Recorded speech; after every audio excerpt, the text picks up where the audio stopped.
Welcome to A's TV. It is the last regular home game or regular season home game here at Athlete Institute. Your Orangeville A's are taking on the Moncton Miracles. Moncton right now is sitting at number 4 in the Atlantic Division with a 13-22 record. Orangeville 14-21. They're sitting at number 4 as well. Kelsey Wright-Johnson, Ryan Greco bringing you today's game. And Kelsey, it's going to be a really good one here, of course. This is actually one of the few teams Orangeville has faced from the Atlantic Conference actually rather recently, taking them on at the beginning of April, actually getting the win in that game. So we'll see if the A's can get the season sweep, if you will, tonight here in Orangeville. Would be good for Orangeville to grab that sweep. On the other end for Moncton, good for them to pick up the W too if they're able to do it. They could tie Orangeville with a 14-22 record. Yeah, absolutely. And also the Orangeville A's, even though they are rather about 3 games clear of in the final playoff position in the Central, this is every game up until this point has got to be a must-win for them. They can't allow Niagara to have any kind of hope whatsoever, just to give themselves a chance to get into the playoffs here. And they also even have an opportunity with this win and maybe a few more to actually catch the KW Titans at some point and maybe even get a more favorable playoff matchup.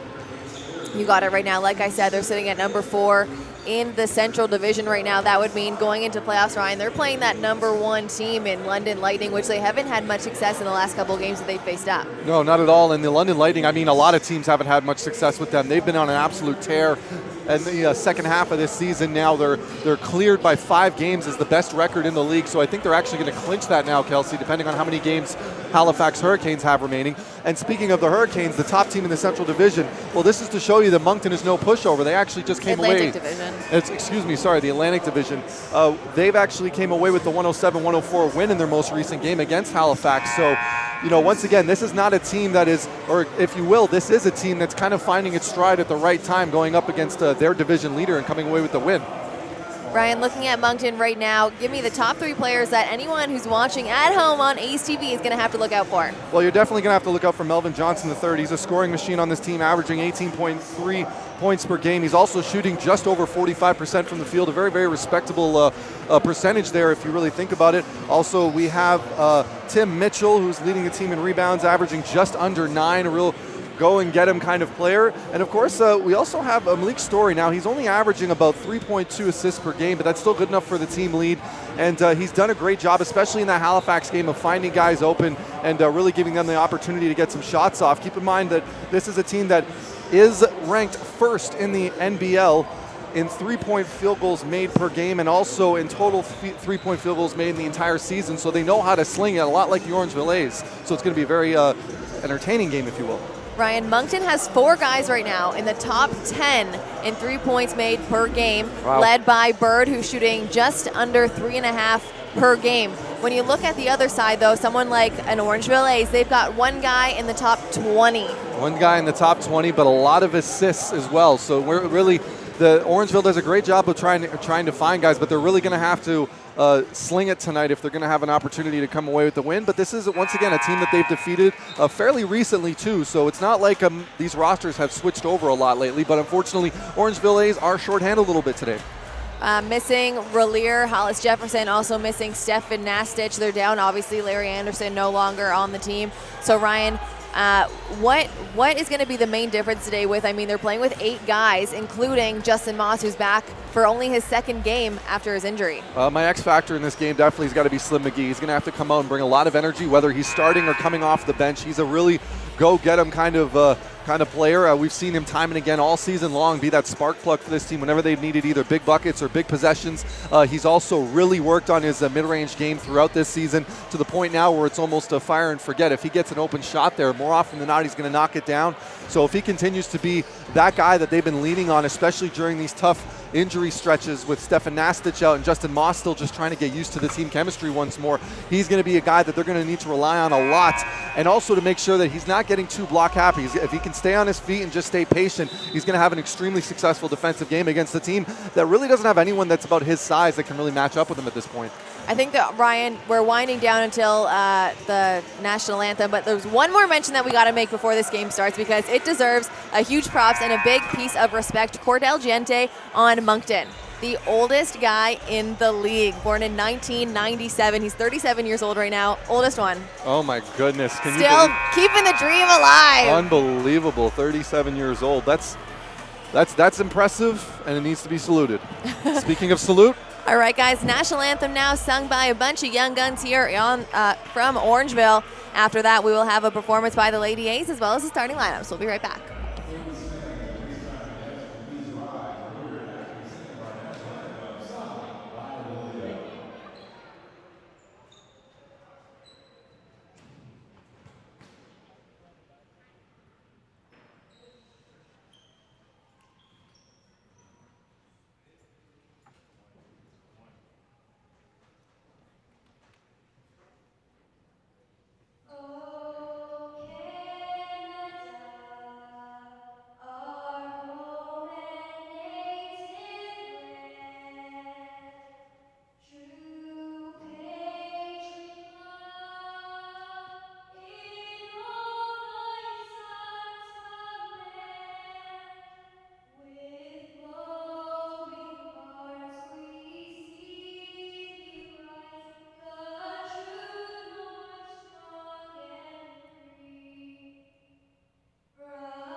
Wiggy, wiggy, oh, wiggy, oh, wiggy, oh. Hold up, wiggy, wiggy, oh, wiggy, oh, wiggy, oh, wiggy, oh. The coolest DJ in the world. Now she going, know that going.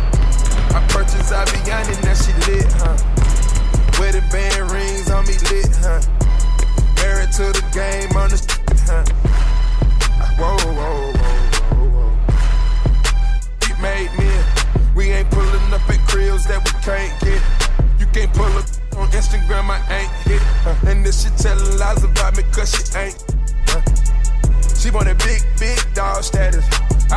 the alley with them nickel bags, tally.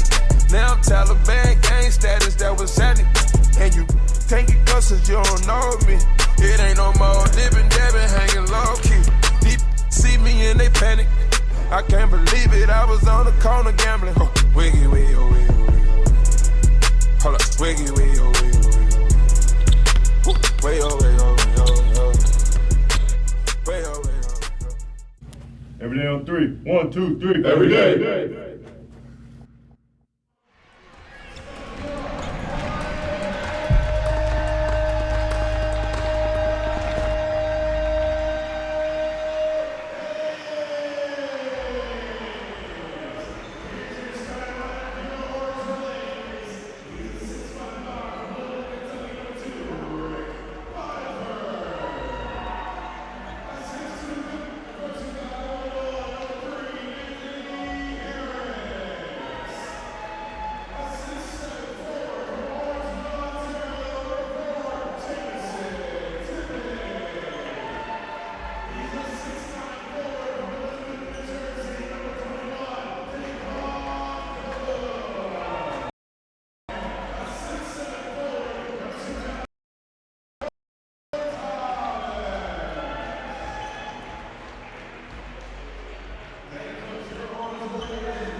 Welcome back to A's TV. If you're just tuning in now, it is the A's as they take on the Moncton Miracles here at Athlete Institute. Kelsey Wright-Johnson, Ryan Greco bringing you the game. We are seconds away from tip-off. Yep, very excited to see this one, Kelsey. Two very evenly matched teams. Don't know each other, very clashing styles in this sense.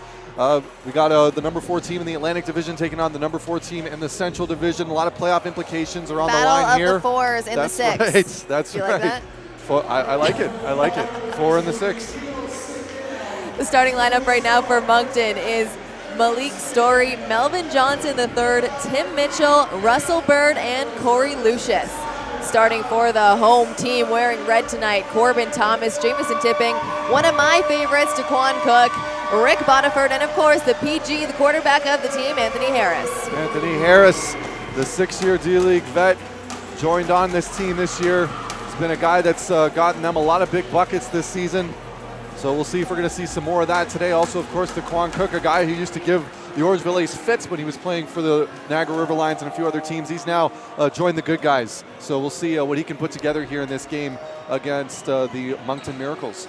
Ryan, like you were saying before, for anyone who just tuned in now, Orangeville only got 8 guys tonight, riddled with injury, losing Stefan Nastich, Relier Hollis-Jefferson, Rico DiLoretto. The list goes on and on of injuries that they've got tonight, but Justin Moss back in the lineup today. I'm not sure if he's still playing spotty minutes like he did last game. He could be in 40 minutes. Well, not 40 now. Well, it's a very real possibility, Kelsey. I mean, this is a team that's had a couple of days off and a chance to practice, so I'm sure that Justin Moss, as the tip-off kicks off, and now for the 3rd time we're going to have. 3rd time's a charm. We're going up again. Corbin Thomas versus Tim Mitchell. Tim Mitchell's going to take it. 3rd time's a charm for them, I guess. Darn. We had the first 2 as well. Lucius now over to Bird.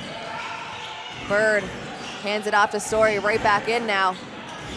Bird gets it in, that one right back out to him, 7 seconds on the shot clock, going against Corbin Thomas. Bird picks up his dribble, chucks it over to Johnson III. He puts it in for 3 points, Ryan. What a start to the game. My goodness. I mean, once again, though, this is the team that's leading the league and made 3-point field goals, so it's really, we shouldn't be that shocked that that's their first shot. Bodiford looking for the answer here. He puts it up, and it's good to tie the game. And that's it. Anytime you see Rick Bodiford hit his first shot, he usually tends to have a really good game, so here's hoping we don't jinx him here. Going for the second one. That one's no good. Daquan Cook picks up the board. Here's Bodiford now. Goes up, loses it.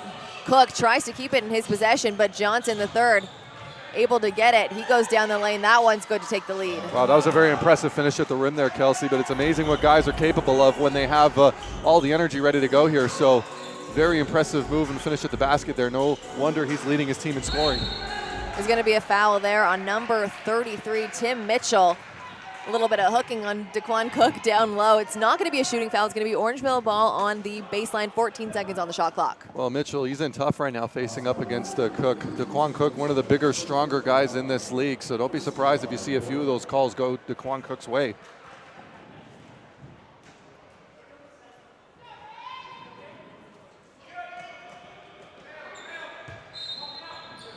PG for Orangeville, going to bring it out. He gets it over to Thomas, hands it right back over to Harris. Harris didn't want to shoot that one, Ryan. A little pump fake. He decides to put it up anyway. It goes out of bounds, going to stay with Orangeville. Orangeville getting a bit of a break there as the ball bounced out. Yeah, you're right, Kelsey, there. He was thinking about it. I think he was waiting to see his man cut to the basket after the screen, but once that didn't happen, he decided to just go for himself. Here's Cook, 22 seconds on the shot clock. Gets a full head of steam, goes for it. That one just doesn't fall. Mitchell pulls down the board. A lot of gray shirts around there when you try to go up for that one. Could have been a turnover there, but it stays in the possession. Here's Story out to Bird. 13 seconds on the shot clock. Bird wants to get it in to the big man, Tim Mitchell, down low. They find a wide open cutting Melvin Johnson III, and it's good to bring the lead even further now, Ryan, 7-3. Once again, a little burst of speed is all you need sometimes with that leading pass. Excellent finish. Bodiford puts it up again. That one doesn't hit anything. Easy rebound there for Lucius. Here's a drive by Moncton's Johnson. That's 2 for him now in a row. Here's Moncton, though. That's Johnson. Second finish at the rim there like that. Very impressive. Although Johnson does look like he's limping a little bit. Harris puts it up. He brings their team now to 5. You got to be good to be lucky, Kelsey, and that's exactly what that was there. Bird pulls up.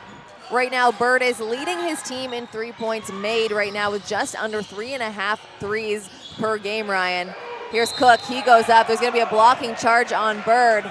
Moncton not happy with that call, but Cook will go to the line for 2. Cook definitely going to the line on that one, and it looked like, if we take a quick look there, that Bird's foot might have been inside the semicircle, because he did look like he was able to set himself up properly there, but it didn't matter. Referee calls the blocking foul, too close to the rim. St. Bonaventure alum now sinks the first one. 9 minutes, 24 seconds left to go. One of the better mid-majors in the United States down there, St. Bonaventure. They love their Canadians too, don't they, Kelsey? They sure do. Talk about them. They've got a couple in the NBA right now. They got Daquan Cook here. And I mean, we went to that campus I went to the campus a little bit earlier this season.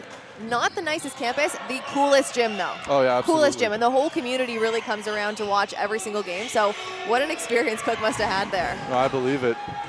It's just one of those schools that it's, they live and breathe basketball. Wow, check out that one. Johnson knows he was fouled, goes up for the 3, just kind of throwing it up there. It goes in, though, and he doesn't get the foul call. There's an out of bounds there. It's going to stay with Orangeville. 9 seconds on the shot clock. Once again, it's looking like Moncton playing with a sense of urgency right now. They're in a heated playoff battle in the Atlantic Division. They need this one bad, so it's going to be interesting to see how Orangeville responds to that. Moncton right now 13-22, sitting in that number 4 spot. Here's Orangeville, though, on the offense. Cook could have been called to travel there. Harris chucks it up from beyond the 3. It's off the mark. You can see how high Tim Mitchell gets up there on rebounds, Ryan. It's no wonder he is leading his team right now with almost 9 rebounds per game. He's already got 2. Yep, especially get a running start there. Great finish. Great defense there by Corbin. Thomas knocks the ball out of Johnson's hands. It's going to go back to Moncton. 12 seconds on the shot clock. Just over 8.5 minutes left to go in the first quarter. It's Moncton ball. Johnson's tripped. They get it all the way out, though. Lucius, it's going to be over and back. It'll be Orangeville ball now on the baseline. A little bit of signals getting crossed up there and people slipping, and it's been a physical game so far, Kelsey. You can even see off the screens, guys are kind of clutching and grabbing and hitting each other. You can see the impact. The Miracles do not want to get swept by Orangeville, especially not in a 4-4 battle. No, not at all. Here's Cook going at him once again. Kicks it out to Tipping. This is a long two if it goes. Brims out. There's an offensive foul there on Corbin Thomas as Bird hits the floor. That was a great find by Cook there, but Tipping's got to remember to make sure he knows what he is. He's a shooter. As soon as Daquan Cook makes that cut, you saw that Tipping was expecting him to kind of go up with the shot. Instead, he finds himself wide open. As soon as you see that you're wide open there, you got to let your big man know that you're ready to take that shot. Here's Story now up top. He pulls up for the three. That one off the mark. Bodiford rebounds. This is it right here, Kelsey. Seeing a lot of ISO ball here, a lot of ball just being brought up and taking shots. Talk about ball bringing up and taking shots. Long bomb is good. I know I could have explained it better, but it works. Lucius over to Story. 17 seconds on the shot clock. They get it into Mitchell. Mitchell looking to take on Cook. Picks up his dribble, skips it. Everyone has touched the ball now. And to finish it, Mitchell goes to the rim. There's going to be a foul called there on Cook, and it's going to be Tim Mitchell at the line for two. That's some impressive ball movement there, Kelsey. Guys not hesitating, knowing where they need to find that pass, and then the final one right there. But once again, great rotation there by the Orangeville A's. Got caught a little bit late, but at least it's not an and one. Because of that, they're going to have to earn it at the line now. Mitchell is one of those guys, Ryan, that you want to put at the line. He's shooting 61% from the field in regular season. So, I mean, that's a high percentage. And, I mean, yeah, he is a big guy. He's shooting from down low. But, I mean, no other big guys on his team are shooting even close. Well, not at all. Mitchell's just got those hands, though. You can see how poised he is. He's very comfortable in that lower block. Here's Tipping now, comfortable way outside, gets it over to Cook. Cook pulls up for the mid-range. It's good. That's a big shot there. When you have one of your support guys able to knock down a shot like that early in the game, it can only mean good things, especially when there's so few players available on the bench. Lucius pulls up. This one will be three. It's no good. Bodiford now finding his teammates. Here's Tipping. A beautiful pass there into Corbin Thomas. It's blocked by Story. Orangeville able to keep the possession. Harris goes up. Harris fearless there on that one. Nice finish over Mitchell, giving up about 6 inches of height there. Johnson, the third from the corner, no good. Corbin Thomas on a rebounding mission tonight, pulls down another one. Here's Bodiford now. He drives baseline, gets it into Cook. Cook goes. See the foul from here. He's going to go to the line now. Sometimes it's a tough go for Daquan Cook, and the big reason for that is just the fact that he is a very physical player. He likes to initiate the contact. He's one of those kind of guys that likes to knock his opponent off balance before he goes up for any of those shots. So when that tends to happen, the referees will tend to kind of let it slide when the defender kind of bounces back on him. So really, and it can take a lot out of you if you're not staying successful under the rim like that, Kelsey. So really, it's nice to see that he was able to get one of those calls to go his way. Orangeville takes the lead now 14-12. 6 minutes, 40 seconds left to go in the first. Here's Corey Lucius up top. Gets it all the way over to Johnson the third. Bird doing his best Oscars impression there, looking for some kind of an award. It's in the hands now of Story up top, 5 seconds on the shot clock. He comes off the screen from Mitchell, pulls up at the foul line. The floater is good with 1 second on the shot clock, Ryan. I'll tell you something right now, Kelsey. I wouldn't have done that myself, but my goodness, if it works, it works. What a finish. This one will be three if it goes. Harris. One thing I'm liking right now, Kelsey, we're seeing a lot of the Orangeville A's making shots with hands in their face. That's just a sign of a very confident shooting team. Bird. Hands off. Great defense there by Rick Bodiford. It's knocked out of bounds off of Moncton. He got his hand on it just enough. It's going to be Orangeville ball now on the sideline. There's a timeout called by Moncton. Yep, that's a definitely needed timeout here. The momentum has swung just a little bit here. Orangeville on a 5-0 run in the past couple of minutes. And really, once again, we're just seeing a combination of guys staying at it. A lot of tenacious defense here. A lot of guys able to make the rotations and quick switches to keep the Moncton Miracles from getting any clean looks at the rim. Once again, this is a team that studied the playbook. They know how good Moncton is from behind the arc, but they also know how very few times they tend to get any assists off of their plays. So when you have an opportunity to make sure that you're staying close on your rotations and isolating the ball whenever you get a chance, the Orangeville A's have done just that, and because of that, they now hold on to a 3-point lead with 5:53 to go here in the first quarter.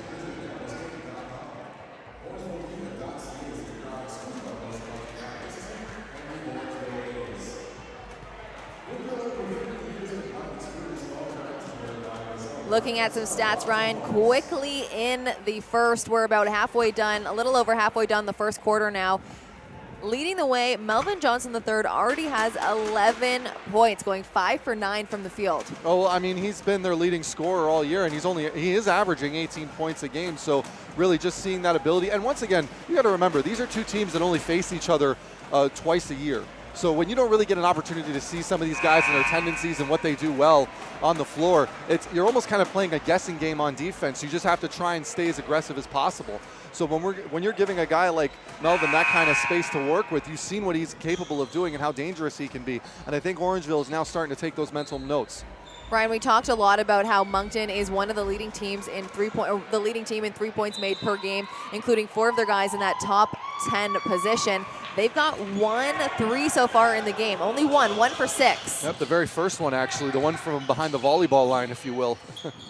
Harris looking to show them whose gym it is. He puts in another 3 ball. Once again, a huge shot with a hand right in his face. It almost looked like he tipped it a little bit there, as he's got 10 now in this game so far. Here's Bird. Gets it into Johnson. He goes up. The reverse would have been a beautiful move there. Slim McGee coming on, making an immediate impact for the A's. Harris, here's a heat check if I ever saw one. An offensive rebound, though, blocked. He pulls up now for the long 2. It's off the mark. There's Slim McGee, though. He's been working on that mid-range jumper. Johnson in the corner now, being guarded closely by Harris. Kicks it out. A little slippery here. I think Moncton Miracle's not used to the floor here in Orangeville. They're slipping and sliding everywhere. That is out of bounds on Bird. Orangeville ball now on the sideline. Yeah, it's an interesting fact, Kelsey. As a matter of fact, both teams have been kind of hitting the floor a couple of times here, and that might just be it. The sweat marks have left a couple of puddles here and there. As another one, that one was a little more of a trip, it looked like. Jamison Tipping puts up the 3. That one's no good. Offensive rebound, Rick Bodiford gets it into Slim McGee. 10 seconds on the shot clock. He rolls it in the front rim. That excellent move there by McGee. Gets that elbow out, kind of is able to spin himself around his defender. Easy shot. That one makes it look easy. Tidra and Beatty. Rick Bodiford now coming back the other way. Gets it into Slim McGee. It's good. We don't get to see a lot of mid-range shots from Slim McGee. That one looked effortless for 24 points. You see the spin he gets on the ball there, and that time it paid off in dividends. Story tries to get it up to Beatty. That one is knocked out of bounds. It's going to be, oh no, it's going to stay with the Moncton Miracles. Jamison Tipping trying to plead his case right now. That's the wrong call, Kelsey. That clearly went off the Moncton player's hands at the last person. And Coach Lazowski's not liking it one bit.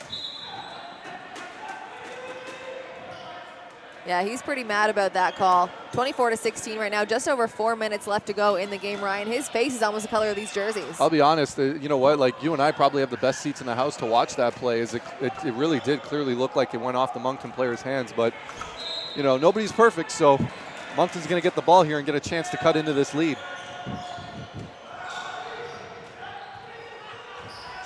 There's a block there. Tate keeps it in their possession though, but that is a shot, or no, they're gonna not call it a shot clock violation. They're gonna put a couple more seconds onto the shot clock right now, or 2 seconds, excuse me, Ryan. It shouldn't have been reset. 2 seconds now on the shot clock. 3 minutes, 55 seconds left to go in the first. It's Moncton ball on the sideline. Who are they going to? I go to Mitchell. Mitchell's not on. Oh, sorry. The big shot. That one doesn't even touch the rim. Story. It ends up being Story. Here's Tipping. Comes off the screen from McGee. There's a big steal. This one, he goes up. I thought we were going to be able to see a dunk. Corey Lucius puts it in for 2 points as the goaltending is called. Goaltending called there. They're going to count the basket. That's kind of something that's becoming Jamison Tipping's kind of trait a little bit sometimes. You'll see him pop it out every now and then on those fast break layups. Here's Tipping now up top. Tries to thread the needle there. Gets off the foot of Malik Story. And for the first time this game, Alex Superman Johnson and the returning leading scorer of this Orangeville A's team, Justin Moss, check into the game. That's Moss, that's right, leading the team in scoring last season. A big factor on that team. Unfortunately, season this year has been a little bit shortened because of injury, but he's came back at the right time for the A's. He's a fan favorite. You can see when he checks in, everyone was giving him the round of applause. Here's Bodiford. 2 seconds on the shot clock. Johnson's got to put it up. Off the mark, gets his own offensive rebound. He's going to go up. It's going to be knocked out of bounds. Give Tyrell Tate the block. Orangeville ball on the baseline. 23 seconds on the shot clock. There's a big block there, and Johnson looking for the foul, but unfortunately, the referee didn't see it that way. Great defensive stop there. Just got up and over him, and sometimes when you're a little bit smaller, you're going to get knocked around like that. Tipping. Puts up the... Oh, only a 2, Ryan. He loves those long 2s tonight. He does right now, but you know what? If it's going in, it's going in. Nice little fadeaway shot over his defender. Here's Kearney up top. Hands it to Lucius. He gets it to Bird. Bird puts it up. Leading his team in 3s, just can't connect. And that's a big bonus here for the Orangeville A's. If they can keep Bird off the score sheet for as long as possible, a matchup here for the Orangeville A's. Similar in size, but very far off in position, Ryan. If I'm the Orangeville A's right now, I want to keep feeding Justin Moss, get Bird in trouble, except I think there's going to be a substitution for him. He's going to take a quick seat on the bench. And that's exactly what really happened there, Kelsey.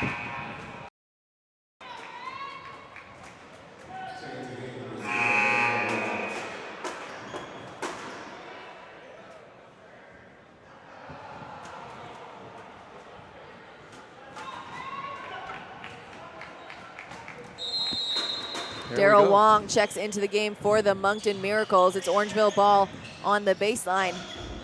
Bodiford gets it into McGee. McGee took some contact down there. Doesn't stop him though. Flex into the crowd after the bucket. They take a 10-point lead now. Tate kicks it out to Kearney, the former Windsor Express. He pulls it back out, now gets it to Wong. Wong's got kind of a wonky shot. Yeah, great defense there. Orangeville staying good on the rotations here. Tipping, puts it in, that one! This time worth 3. Great find there. Alex Johnson, a little spicy pass there between the legs. Also at the same time setting a screen for Tipping to get a wide open look. That shot just short for Beatty. Here's Jamison Tipping now. Kicks it out to Alex Johnson. He puts it up, that one off the mark. What a rebound by McGee! That's it, they're gonna need to see that all game from McGee. Bodiford off the mark. Justin Moss, he's going to be charged with the offensive foul, Ryan, over the back. Not the start that I want to see from Moss. No, not at all, and really, once again, this is only his second game back. That first game, also not exactly a fantastic performance from Moss. But once again, keep in mind, he's still just trying to get himself back up to game speed. There's no replacing that, and we're seeing proof of that here just now. Lucius, playing the PG right now of this visiting team, comes off 2 screens. Little hesitation before he gives it up. That one, Beatty, is good. Nice shot there against the leading block getter on the Orangeville A's, Slim McGee. Tipping, looks around, says, nah, I'll do it myself. That one's nothing but net. That's it. One of those other role player guys that really need to step up here for the Orangeville A's with this short bench. Give him 8 on the night now. Moss picks up his first rebound. Here's Johnson now over to Tipping. Tipping right back to Johnson. Johnson into Moss, his first bucket of the game. There it is, a great find there by Johnson. Finding guys, that's the best thing you could hope for right now. Once again, the Orangeville A's, this is why they're number 2 in the league right now in assists per game. Big thanks to Johnson, and you know what? I'm pretty sure Moss is going to thank him too, getting his first bucket pretty easy from one of the best assist givers in the league. And that's what happens when you move the ball, Kelsey. Guys get open off rotations. Wong now in the corner, 2 seconds on the shot clock. He's got to put it up. No good. Bodiford gets the rebound in the hands of Slim McGee. Now gets it to Moss. Moss drives, tries to kick it to Slim McGee. Used to be strengths, Ryan, in that fast break. A nice little Euro step there is good for 2 points I really from Beatty. Oh, sorry about that. I was just saying, I really think on that. That was some great fast break defense, though. The Moncton Miracles keeping the hands active, going for the ball, not for the body. They didn't bite on Moss's fake. Just a great defensive stop, it really looked like. Here's Johnson now for Orangeville. Gets it to McGee. McGee right back to Johnson. He puts it up off the glass. Smallest guy on the court. Slim McGee, what a quarter to kick this off. The Orangeville A's looking very similar to that first game against Moncton where they held the lead at the end of the first quarter. And you're just seeing that. Slim McGee, that's probably his best assist of the year right now. Hilarious. Slim McGee right now, he's got 6 points, 5 rebounds, and of course, Ryan, 1 assist. His teammates right now helping him out. 10 points goes to Anthony Harris, including 4 for 7 from the field and 2 for 5 from the three-point line on the other end. Melvin Johnson III, Ryan, since that time that we talked mid-quarter, hasn't scored, still sitting at 11 points. Yep, they've done a great job of isolating him in that timeout. Talked about how effective he was at getting to the rim. And the Orangeville A's ever since then have been forcing up a lot of tough shots from the Moncton Miracles. And really, Kelsey, that just comes down to tenacity and energy. If they can keep up that kind of energy that we've been seeing in this first quarter, they're going to give themselves a very good chance at winning this ball game. Ryan, I think the big thing right now, Orangeville's leading 38-22. The big discrepancy when you look at the score sheet right now, Orangeville has 20 rebounds. If you look on the other side, Moncton has 8.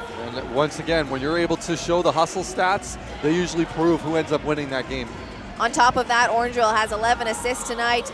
Moncton only has 6. When you look at assists, Rick Bodiford already has 4. Alex Johnson already has 4. A couple guys sitting at 1. This team can move the ball. Oh, absolutely. And this has been, once again, one of their biggest strengths. When the Orangeville A's are playing their best, they're almost playing positionless basketball, where guys can be seen almost anywhere on the floor. Especially, that's why it's such a big hurt right now to not have Stefan Nastic on the floor, a big guy who can spread it out and occasionally hit a 3 when you need him to. But once again, Slim McGee's doing a great job filling that role. He knows he's not a three-point shooter, but anytime he finds himself open for the shot, he's going to take it. Now with the fact that you have Justin Moss back in the game, who's arguably one of the best players in the NBL when it comes to his hands in the paint, one of the best post passers in the league. That's only going to help this team's assist ratio go up. And now, Ryan, we talked again at midway through the first. We talked about how Moncton is leading the way right now in 3 points made per game, and they were 1 for 6 at that point. Now 1 for 8. Still have only made that first three-pointer in that first possession of the game. And to really look at it, Kelsey, what are the shots that they're taking right now? There's a hand in the face, and there's usually only 2 seconds left on the shot clock, which means there's always a sense of urgency when that shot's going up. And you and I were both shooters at one point, so we know just how frustrating that can be when a defense has your number like that. If you're a Moncton Miracle fan right now, Ryan, and you're watching this, are you thinking they can't stay this cold for this long? No, absolutely not. But once again, though, if they're not finding the good looks, then they're going to stay cold for the rest of this game. Here's Beatty, sees the open lane on the left, tries to dish it in to Wong. It's off of McGee's leg. 19 seconds on the shot clock. Miracles ball on the baseline. We're 20 seconds into the second quarter. It's getting very chippy out there, Kelsey. But it's nearly playoff time. Story hands it over to Beatty. That one off the mark. Moss rebounds. How tough of a shot is that to get off when you have a guy like Slim McGee coming at you? 6'11" and the wingspan of an albatross. It's insane. Johnson puts up the quick 2. It's no good. Slim McGee tries to get that rebound, but great hustle and heart there by Tydron Beatty. He goes coast to coast. It's no good. He lands on the floor, and he's staying there right now, Ryan. Slow to get up. It's 5-on-4. Orangeville, they've got to see this. Slim McGee goes up, takes advantage of it. And they see it right there. That was a great find. Once again, we just talked about Justin Moss's passing ability. Finds him on the inside as he was cutting in. Great pass. Great finish. Story finds a wide open Brandon Kearney in the corner. It's good for 3. And that's what, if you're an Orangeville A's fan, you got to be worried about. You cannot allow the Moncton Miracles to get hot and get those open looks, or else they're going to be almost impossible to stop. Anthony Harris. Ref is saying it's knocked out of his hand. I don't know if I saw that actually. It looked like it was off of his, but it is going to be Orangeville ball on the baseline. 17 seconds on the shot clock. Slim McGee checked out of the game. Daquan Cook right back in.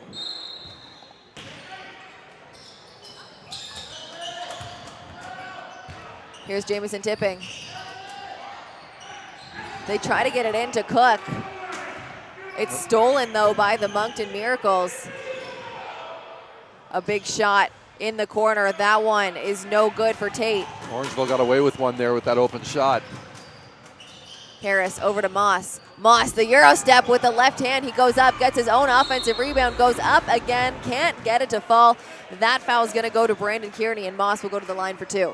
There it is, Justin Moss, that Euro step there. That's a move that we saw him usually consistently finish during the season.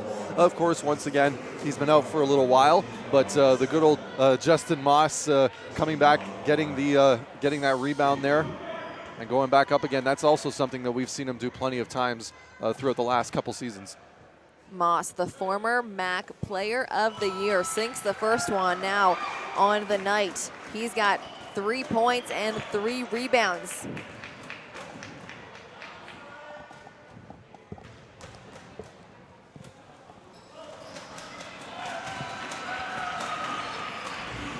Moss able to knock down that second one there. Again, there's another part of his game he's worked so hard on over the season is the free throw. Up top, Story gets it into the big man down low. That one just won't fall. Janty, that's the guy, Ryan. That's the oldest guy in the league right now. Just can't get it to fall. Harris turns the corner, gets it out to Cook. He puts it up.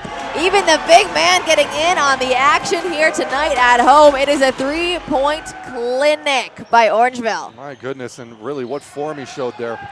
Kearney showing serious body control there, takes the contact in the chest, goes up, puts it off the glass for 2 points. It's 27.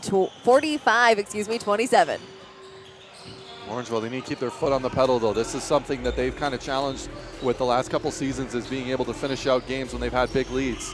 So we'll see if they can continue this. Tipping hands off to Harris. He drives middle, dishes out to Cook. He wants it again, puts it up. This time it's just short. Harris picks up the rebound. He's clobbered a little bit by Kearney, but he's going to take the possession. Referee saying play on. Here's Wong now down low, 18 seconds on the shot clock. There's a 3-ball. That one off the mark for Story. Just not able to buy a 3-point bucket today, Ryan, for the Miracle. Yeah, that's right. No pun intended. That is the story so far. Tipping from the corner. That one's good. There it is. And once again, when you've got one team that's making those shots and one team that simply isn't, it's creating a very, very deep hole for the Moncton Miracles early on in this game. Right now it's 48. They just keep on coming. Orangeville, they've hit 6. The Moncton Miracles, 2. There we go, another one off the mark. Here's Harris now bringing it back up. The in and out all the way. That one no good, and it's going to be Daryl Wong who gets charged with the foul. Anthony Harris, he's going to go to the line now for 2. There it is. Came to tried to come in to help there. Ended up knocking Harris in the back of the head. One of the easier calls the referees are going to be able to make tonight. Couple substitutions in for both teams. For the Orangeville A's, Rick Bodiford and Corbin Thomas come in for Justin Moss and Jamison Tipping. I like this. This is a good look. If you're up 21, give some of these guys that are in the starting lineup a little bit of time off. A few minutes on the bench, especially a guy like Justin Moss who's still trying to get back and get his minutes up.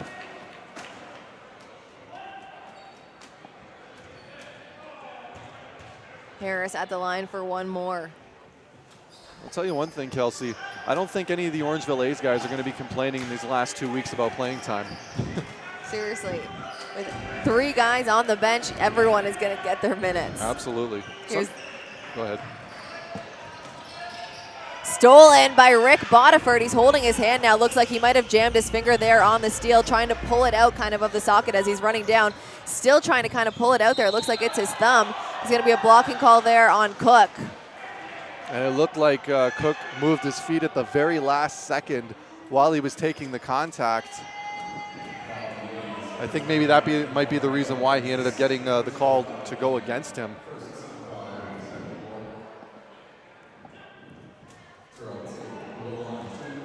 Tyrell Tate now at the line. He's a returning player for this Moncton Miracles team. Was here last year. Also played in the D-League. And Ryan, so far this year, averaging just below 10 points per game, sitting at 9.8 as he sinks the first foul shot. Well, he's a little bit closer to that target now as Moncton going ice cold, very uncharacteristically from the three-point line. And as a result, they have themselves down by 21 and now 20 exactly. And unfortunately, when you play like that, sometimes you can go down big because you're not only missing shots, but you're not exactly giving yourself a great chance to get a lot of big rebounds either, especially against a team as long as the Orangeville A's. Well said, Ryan. Corbin Thomas drives. That one just rims out. The foul is going to go to Daryl Wong. And look at this, Kelsey. Here's a stat for you. Offensive rebounds, Moncton Miracles just 2 whereas the Orangeville A's have 9. That's 9 second chance opportunities for points. While Moncton, every time their shot's going up, they literally have no other chance to get the ball back without having to play some defense first. Well, you look at second chance points, Ryan. Orangeville, they've got 8, and that means Moncton on the other side, they have 1 bucket off of a second chance points, just 1. That's it. Thomas sinks it. 7 minutes, 40 seconds on the clock. Ryan, I know we've got tons of time left. We have a whole nother half, a whole nother second half of the second quarter. This is still anyone's ball game. We've seen bigger leads get blown. Well, absolutely. Cook, I thought he was going to go up for the massive jam, pulls it back. Finger roll off the glass is good for 2 points. On the other end, there is going to be a foul there on Rick Bodiford, and it's going to be Tate back to the line now. And it looks like Harris, putting his hand up saying, I got a little bit of wrist there as he was trying to go up. So as frustrated as some of the players were, Harris seemed to have known what he did. It's not going to be a shooting foul. They're going to get possession on the sideline after the timeout, which is called by the Orangeville A's, as well as Russell Bird making his way back into game for Moncton. He's got 2 fouls and a sat out the beginning of this second quarter. Yes, he has so far, and maybe he's had a chance now to kind of stop, rethink, and go, okay, what do I need to do to create a little bit of space for myself to get these shots off? Because they're going to be relying big time on him to knock down a few triples to get themselves back into this game, Kelsey. Whereas the Orangeville A's, they just got to keep up this intensity. They got to keep moving the basketball. The one thing that a lot of teams struggle with in this league when they have big leads like this is they start getting a little too cute.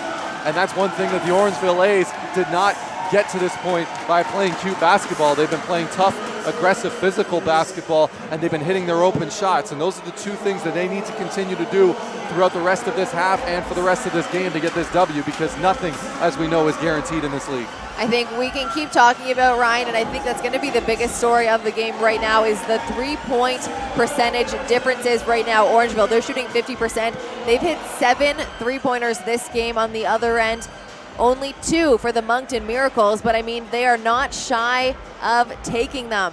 They have shot 11 3-balls, including 3 from Story. He's 0 for 3. Melvin Johnson, he's 1 for 3. Russell Bird, he's 0 for 2. So, I mean, these guys are still jacking it up, and eventually they're going to start going in because they are one of the best 3-point shooting teams in this entire league. They're not going to stay cold for this long, and Orangeville just has to be ready. Well, absolutely, and even just to build on that stat, they're taking 11 threes, and look at how many, as we said earlier, look how many second chance points they've had. So that means they've brought the ball up every single time, and they've almost always been looking for that 3-point shot. As a matter of fact, a third of the time they have. So at some point, these are going to start falling. See if there's a new game plan here. A beautiful drive there by Tyrell Tate. And once again, though, that's something that we never really have talked about so far in this broadcast is sometimes you just got to go in and work your way out. And that's exactly what Moncton did. That's where they've been getting success in this game so far, to be honest. Johnson kicks out to Harris. He's already got 2. Why not 1 more? It's just off the mark. A big rebound there by Genty. Here's Tate now. Over to Kearney. Kearney backing down Bodiford. Gets it right back up. Picks up his dribble. Another block there by Rick Bodiford. I feel bad for his thumb. He gets it to Corbin Thomas, and there's going to be a foul there. It's just interesting. Who's that one going to be on? That one's going to go on number 7, Malik Story. And Story facing him up. Tried to go for the ball, ended up getting a whole lot of arms. Orangeville A's once again showing some great defense as clogging up the lane. You just saw a sea of red in there in that pass that the Moncton player was trying to make at that time. But once again, that's something that we talked about as well. This is a team that doesn't average a lot of assists per game. Story now charged with his 2nd foul of the game. He sends Corbin Thomas to the line. Corbin Thomas was perfect from the line before that one. Got 2 points on the night. Give him 3 points now on the night, all of which, Ryan, are from the foul line. Sometimes that's the bread and butter for a lot of players. You see huge stat nights and you go, oh my goodness, they must have been cooking on the floor, and then you realize half of those points can come from the line. Something that Justin Moss has been so good at in his career here in the NBL, getting bucket after bucket from the foul line. Last year, a little bit frustrating because he always missed that first one, made the second. This year, he's been shooting unbelievable from that line. Bodiford finds himself wide open. That one just rattles out. Just over 6 minutes left to go now in the first half. It's 54-31. Kearney up top. Kearney comes off the screen. Comes off the double screen now from Mitchell. Pulls up for the mid-range. Same kind of rolling out of the... Seems like it right now. It's both teams trying to find that offensive rhythm. Coming out of this timeout, both teams have been rather flat offensively here, Kelsey. You got that right. Score still sitting at 54-31. Not much movement on either side. 5 minutes, 50 seconds left to go. It's going to be Orangeville ball on the sideline. A beautiful pass in there to Thomas. He just can't hold on to it. It's knocked out of bounds by Orangeville. Miracles ball on the baseline.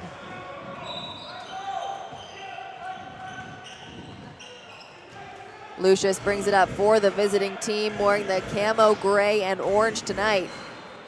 I'm a big fan of those jerseys. Yeah, they're cool. Here's Mitchell down low. Looking to pass it out. He gets it to Bird. Bird thought he was going to spot up, gets the roll on Mitchell, and what a block by Rick Bodiford. Yeah. Daquan Cook able to get an offensive rebound there. Wants the foul, but it goes in anyway. Great finish by Cook there, keeps the hands high. Kearney's going to get charged with that foul, even though Rick Bodiford was there to swipe it away. It's going to be Kearney now at the line for two. Unfortunately, Daquan Cook almost seems like he was a bit of a victim of his size there. Sometimes when you're just that big and strong, you can just move guys, and it makes it a lot easier to sell that call as he's picked up his third now. Looks like Slim McGee is going to come into the game for Cook, as he's got 3 fouls. Kearney misses his first one, and now what? Kearney's at the line, Ryan. We have a quick chance to talk about how many guys have played for Michigan State on this team. We're pretty much just playing the Spartans at this point. Kearney played for 2011, 2012. Russell Bird played for his 4 years, played 1 year, actually his freshman year, with the senior in Corey Lucius. So, I mean, they have just got Spartan in their blood. Yeah, really, it seems like it so far. And it's only right that they have the camos on, and your college team name is the Spartans. A lot of military themes going on right now with this team. Here's Alex Superman Johnson now. They're playing the double point guard with Harris and Johnson. Harris pulls up for the 3 right in Russell Bird's face, and it's good. Russell Bird kind of putting his hands up like, what else can I do? He literally couldn't have done anything else. I mean, once again, Moncton has played, let's get one thing straight right now, Kelsey. Moncton has been playing some very good perimeter defense. The Orangeville A's have just been that much better offensively. Bird looking to pass it off. He gets it to Brandon Kearney. There we go, a 3-point bucket for the Moncton Miracles. Ryan, is that going to be a start to something to come? Well, we shall see, but if I'm the Orangeville A's here, the shot goes up. Bodiford shuts them down with another 3-ball for Orangeville. It is absolutely unreal watching this team shoot tonight. Just off the mark. And that's, sorry, I was going to say, Kelsey, very quickly, that's something we've seen now a lot. Early shots in the shot clock, especially when there's no one there to set up for a position to even try and go for the rebound. It's almost a quick giveaway for the Moncton Miracles. Alex Johnson puts it from 0 to 100 real quick, and it's good on the left-hand side for 2. Great finish there. Nice explosion by Johnson, finishing with the strong hand on the weak side. The LeBron James-esque. And on the other end, a little bit of LeBron James there by Story. It's good, nothing but net. And once again, I'm a big fan of the rainbow shots, Kelsey. When it's nice and high arcing, you see the backspin happening. It's usually most of the time it's nothing but swish every time. Rick Bodiford will see if he can grab another swish. That one just off the front rim. Once again, a very, very slippery floor here in Orangeville tonight. A lot of guys falling down. Lucius looks to turn the corner. A beautiful move. Just cannot connect. That one's going to be knocked out of bounds. Orangeville ball on the baseline. Couple substitutions for both teams. Jamison Tipping, Justin Moss checking in for the Orangeville A's. And on the other end, it's the leading scorer, Melvin Johnson III. He's checking in for the visiting team. Johnson for the Miracles, Ryan, still scoreless since that midway point of the first.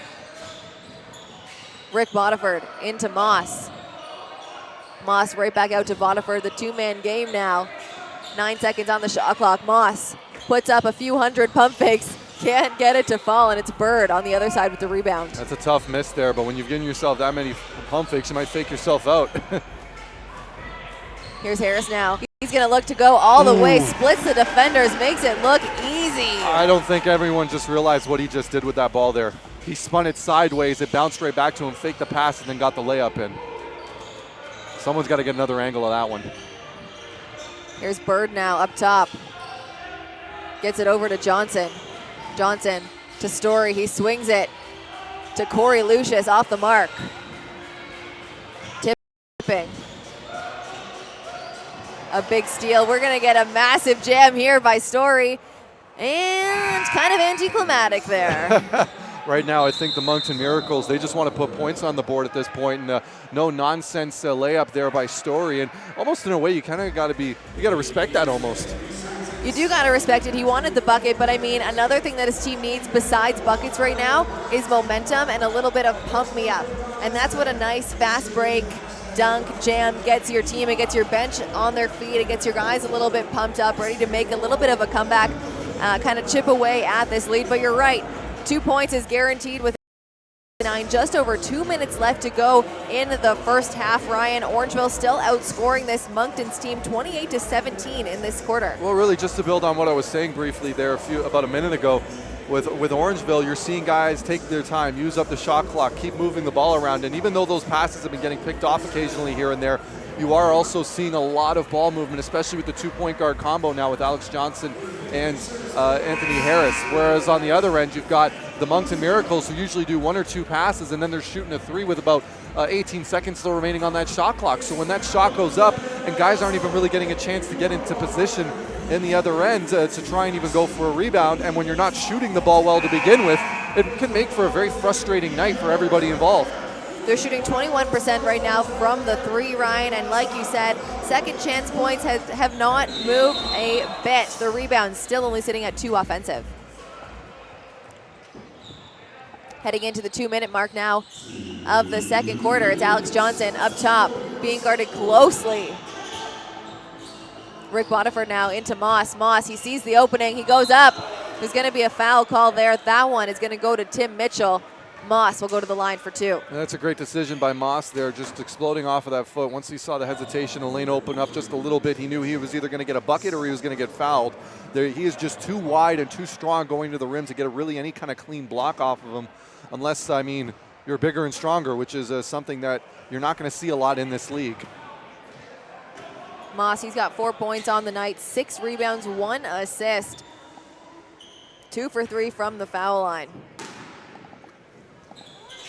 Like I said, we're back to the old Moss, missing the first, making the second. You can almost guarantee that second foul shot for him.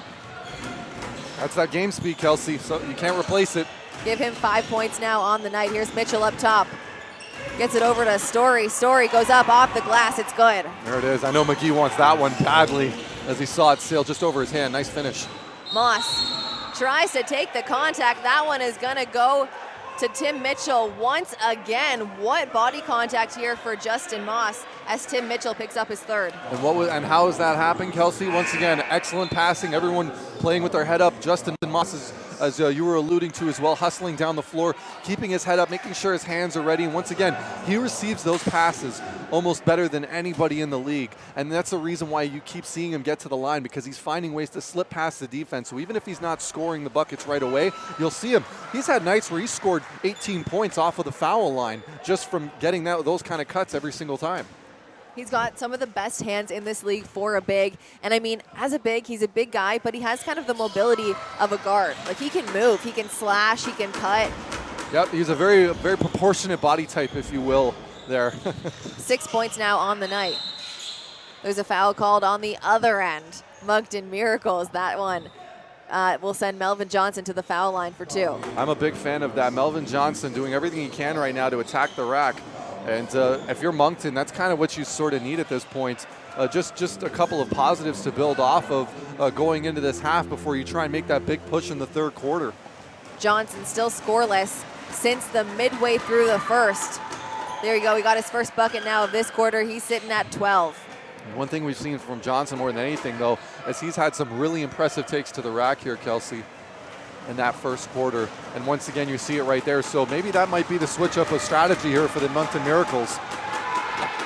If your shot's not going, you got to start driving. Well, not just that as well. You're playing against 8 guys, so if you get any of the bigs in trouble, it can really put Orangeville at a disadvantage. Well said, well said. Here's Rick Bodiford now up top. Not one of the big guys. Alex Johnson, definitely not one of the big guys out there. He turns the corner, gets it into the big guy.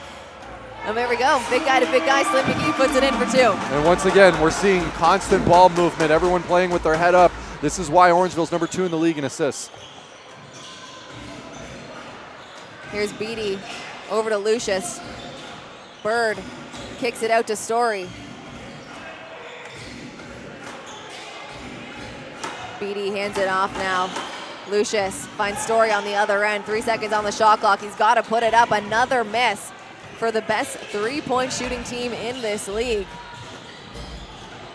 Justin Moss between the legs goes up, and there we go. Ryan Story's going to be charged with that foul, and we talk so much about how we miss that old Justin Moss. Well, he is back tonight. One of the best players in this entire league at having fouls on him, attracting the fouls. Yep, absolutely. No, he commands a lot of respect in that paint. Guys have to make sure that they're staying physical with him, or else he's going to have a field day every single time. And Moncton can't afford to do that right now as they find themselves down by possibly 30 by the end of Justin Moss's trip to the line. He's 6 for 7 right now from the line. Give him 8 points on the night, 2 assists. There's another factor. We haven't really even taken this into consideration. I think this might be the most amount of points that Orangeville has scored in one half this season, at least at home from what I've seen. I don't remember them having a 73-point half. Second last possession of this game. About a 6-second difference between the game clock and the shot clock. It's Miracle's ball up top. Beatty walking up to set the screen. 3 seconds, they got to put it up. Bird, I think that was pretty late. Here's Alex Johnson now, puts up the deep 3. That one no good. Justin Moss tries to get it off. Rick Bodiford looking at the ref saying, you know he didn't get that off in time, right? It's been a very interesting half, Kelsey, and once again, though, I don't think Orangeville's going to sweat it too much, putting up 73 points in that first half. I think one of their better offensive. Unfortunately, getting taken behind the woodshed by the Windsor Express, and it looks like this team after that loss have really responded in kind in this first half, and they've really taken it to Moncton in the beginning. The 73 points that Orangeville has scored, Ryan, is a big thanks to Anthony Harris with 16 points behind him. Daquan Cook has got 12. Jamison Tipping has 11. Slim McGee has 10. And those are the only guys scoring in double digits. But right behind the double digits, Justin Moss has 9. Rick Bodiford has 8. And now these guys have come to play a team game tonight. Looking on the other end, the leading scorer is Melvin Johnson III with 13 points. You had 11 heading into the second half of the first quarter, so no one really stepping up in his absence. Brandon Kearney's got 9, and Malik Story's got 8. Malik Story having a tough night behind the arc, missing a couple of open threes there. Moncton Miracles from behind the arc when they're getting those open looks. But one thing that if you are a Moncton Miracles fan watching this broadcast, you have to think that there at least was something a little bit more promising in that second last possession of the Miracles when they were when they were playing that motion offense there and trying to eat up as much clock as they could. And they ended up finding the open shot, Kelsey. So if they can continue that in the third quarter, I mean, even bigger leads evaporate. So who knows what's going to happen. At the end of the first half, the big stories, the 3-point percentage, that's going to make the difference here tonight. Orangeville shooting over 47%, and Moncton shooting 18.7%. Of course, Ryan, the other big storyline to look out for in the second half is offensive rebounds and second chance points. Moncton only has 2 offensive rebounds, 2 second chance points. On the other end, Orangeville has 10 offensive rebounds and 10 second chance points. It's a very, very impressive stat line there, Kelsey. And once again, I just can't wait to get this second half started when we get a chance.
Welcome back to A's TV. We're getting started on second half action now. Right now, the Orangeville A's are leading the Moncton Miracles 73-43. Ryan, a 30-point game heading into the third, but we have seen leads drop faster than a pin. So the Orangeville A's cannot be too comfortable heading into this one. At the same time, Ryan, they have been so hot from beyond the arc. 9 threes in the first half. Well, you can imagine that, you know, when you hit 9 of your 18 threes, that usually puts you in a pretty good space when you're shooting 50%, and especially when your opponents have only made 2 3-pointers, and this is a team that lives and dies off shooting threes. Excuse me, sorry, 3 3-pointers at this point. But once again, that trend at some point has got to stop. Otherwise, Orangeville's already came away with the win here. Mitchell putting in some work down low. That one off the mark. An easy rebound there by Malik Story, puts it in for 2. There it is, the patience. Once you saw Rick Botifer go for that rebound, just mistimed it there, Kelsey, and Moncton now has the first bucket of this half. Ryan, talk about that first bucket for a second there. They only had 1 second chance bucket in that first half. Now, 30 seconds into the second half, they've already got their second. Yeah, absolutely, and also I think that's the first time that they finished in the paint without being on a fast break either. Here's Bird now up top. Hands it over to Mitchell. Mitchell squeaks it in there to Story. Story pulls out, picks up his dribble. It's Bird now. He goes up for the and one. That foul is going to go to Corbin Thomas. And Russell Bird will go to the line for 1, the former Michigan State Very Titan impressive Spartan. Yeah. Michigan State Spartan, absolutely. And it was a very, very impressive finish there by Bird, recognizing that there was an open lane cutting to the basket, gets it, and then with the defender draped on all over him, he finishes it with his left hand, Kelsey, the non-dominant hand for him. Very, very, very impressive. We're under 11 minutes now left to go. It's Bodiford up top, over to Tipping. Tipping gets it to Harris. 10 seconds on the shot clock. Tipping's got to put it up from beyond the 3, just off the mark. Cook goes up for the offensive rebound, lands hard, but it's knocked out of bounds by Moncton. And there's that extra effort that we've been talking about all game, Kelsey. When you go up and you create that kind of contact, even just going for that rebound resulted in them getting the turnover. A couple of guys falling over from Moncton, and they're not able to keep the ball in bounds. And that's the importance of that hustle and heart that we've been talking about that Orangeville's been displaying so far in this game. Cook goes up, makes it look easy. He gets the answer there. 10:30 left to go. I like that finish by Cook there. As he went up, he was going to throw it down hard and then just realized, I'm a little bit too far away. Let's just drop it in. Uh-oh, not a good sign here. Just looked like Bird got the wind knocked out of him there. Russell Bird holding his chest, makes it to the floor. Anthony Harris giving him a little pat on the back there. Bird slowly getting up, but doesn't look good. No, not at all. He told his coach to stay on the sideline. Don't come on for me. I'm going to be okay. Just need a quick second to catch my breath. Yep. Take a look here. Yeah, it looked like he caught an elbow right to the solar plex, like right in the middle there. So, you know, if you've ever had that happen to you, you know how quickly the wind can get knocked out of you. Nothing too serious, though. It looks like the trainer's going to take a quick look at him, and he'll be okay. Yeah, he is going to come off the floor. In his replacement, Beatty makes his way into the game. Lucius into Mitchell. It's good for 2 points. The Moncton Miracles now have come to play in this second half. Up 7 points so far in the first 2 minutes. A lot of cuts to the basket, not relying on the three-point shot. Cook, though, on the other side, what an athletic finish. Absolutely. Daquan Cook saying, I can do that too. There's going to be a foul there on Rick Bodiford as Beatty tries to beat him off the dribble. It looked like Bodiford may have... Didn't even get it? Huh? Beatty tries to beat him. Beat him off the... Yeah, oh, sorry. okay. Didn't. Clearly not a comedian. That is okay. No, it looked like Rick Bodiford inadvertently tripped him up there, but he's going to get the call anyway. He got the shoes tangled up there, Kelsey. Johnson gets it into Mitchell. 16 seconds on the shot clock. Mitchell passes it off to Lucius. Picks up his dribble quickly out to Story. 9 seconds on the shot clock. Melvin Johnson III gets Bodiford up in the air. Over to Beatty. He launches for the 3. It's no good. Another offensive rebound. They had 2 in the first half, Ryan. Already have 2 matching it. in the second. A big steal, though, by Corbin Thomas. Rick Bodiford, he goes up. Looks like he got caught a little bit on his ankle. Jamison Tipping cleans it up. Well, second chance opportunities, and that's what the important thing is when you're running the floor on those fast breaks, making sure you're there to clean up any possible mess. There's going to be a foul there on Corbin Thomas. Tydron Beatty, he's going to go to the line now for 2 shots. Well, give Moncton some credit here, Kelsey. They've came out firing offensively, and a lot of that has to do with the fact that they, with the fact that they've decided that they're going to attack the basket as much as possible. They're only putting up 3-point shots at this point now if they see that they got somebody who's wide open, ready to take the shot. But even with that, the Orangeville A's have responded in kind, and they still hold on to a 29-point lead. They're still moving the ball extremely well, and you're also getting a little bit of luck here and there, getting in between the passing lanes and creating fast break opportunities and easy points. So they've been keeping pace the whole way.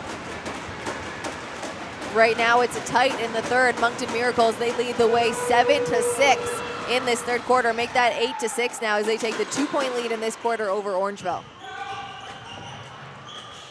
Here's Harris now for the home team.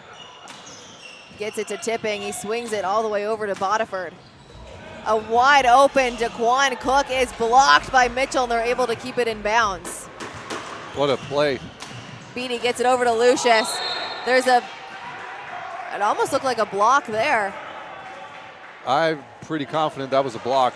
It looked like Cook got to it before it bounced off the backboard, but they're going to count it. I don't know what the ref called. I think he called it goaltending. Oh, because he hit the backboard so hard, maybe. Yep. Harris. He sees the open lane, puts up the floater, and it's good for the answer. Great find there by Harris. Once again, the Orangeville A's, they're just cooking offensively right now. Speaking of cooking, Daquan Cook is going to get charged with another foul here. He's not happy about that one. That's going to be his 4th. I don't know. He's had a couple of calls just not go his way. And despite the Orangeville A's huge lead, this kind of just hasn't been Daquan Cook's day so far. Cook right now, I mean, he's sitting at 16 points, 3 rebounds, but the 4 fouls is not going to be a good thing for his game. Here's Melvin Johnson, the third. Puts it up. That 3-pointer is finally good for this Moncton team. Once again, though, unfortunately, we're starting to see the Orangeville A's start just watching the ball a little bit too much here when those shots are going up and coming off the rim. It's almost like, I thought you had it. No, I thought you had it. And it's resulted in a number of second chance opportunities in the second half for the Moncton Miracles. Ryan, and I think the big thing, the good thing that I'm going to say, is that Slim McGee is going to check into the game now for Orangeville, and he is definitely one of those energy guys who makes the big blobs, who goes for kind of the big celebrations, and it does get the team going, which I think Orangeville kind of needs right now. They're a little bit flat so far in this third quarter, and someone like McGee coming on could help. I 100% agree with you on this one, McGee. As we know, really the motor that gets this team going when it comes to momentum and when it comes to excitement, if you will, high energy player, and him on the floor is only going to help the rebounding woes that the Orangeville A's are kind of going through to kick off this third quarter.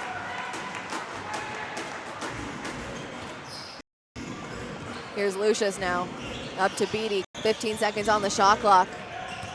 Gente passes to Lucius. Is him back now up top. Another slippity dip. That one, though, results in the third. Tipping now at the 45. Kicks it to Harris. He gets it to Bodiford. Bodiford loves that corner 3. That one was blocked, though, by Johnson. Here's Beatty now. He goes up. That foul will go to Tipping. Beatty is going to go to the line for 2. And Rick Bodiford still talking with the referee, thinking that he got fouled on his shooting hand when the shot went up. And the Orangeville A's, they've been getting a lot of calls not go their way to kick off this third quarter. As a result, Moncton slowly but surely are hacking into this lead now. Saying that, though, Ryan, the team fouls in this game are equal. Both teams 12-12. And now Beatty sinks the first one. And that's it here. Give him 9 points now on the night. 3 for 3 from the line. Still 0 from beyond the 3. Timeout called by Orangeville. I think that's a smart timeout, Ryan, on Coach Sosofsky's part. 7 minutes, 39 seconds left to go in the third. It's 83-62. They have lost their 30-point lead, in a 17-10 third quarter so far. Yeah, and speaking with you, I think this is a very good timeout for them, because once you have not gotten a couple of calls to go your way, the players are heated. You're getting a little bit heated as well.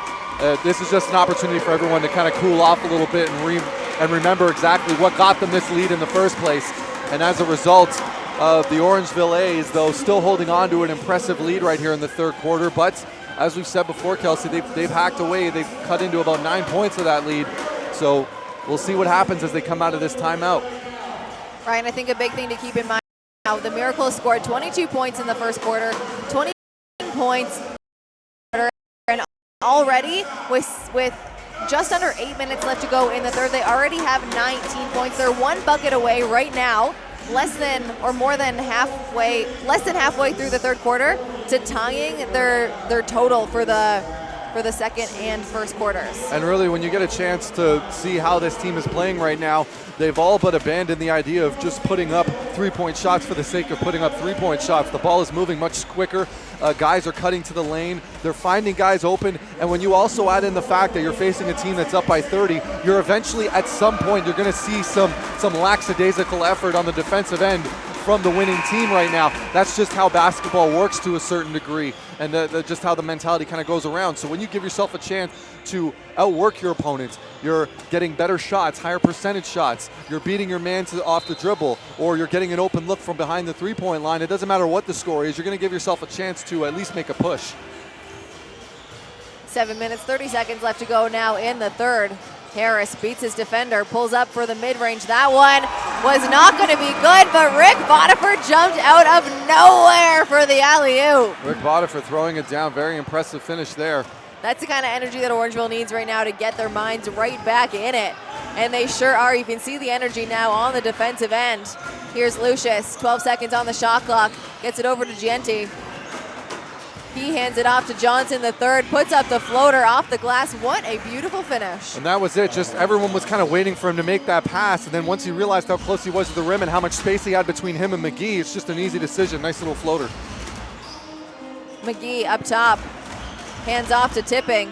Tipping looks to turn the corner, brings it back out over to Thomas. A long two if it's good, off the mark.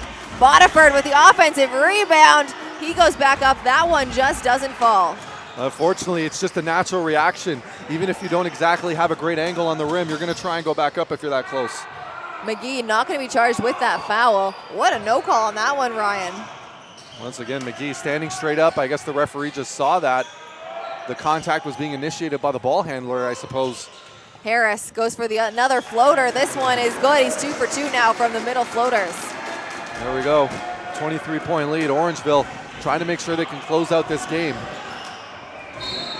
There's going to be a foul there on Anthony Harris as Lucius tries to go behind his back.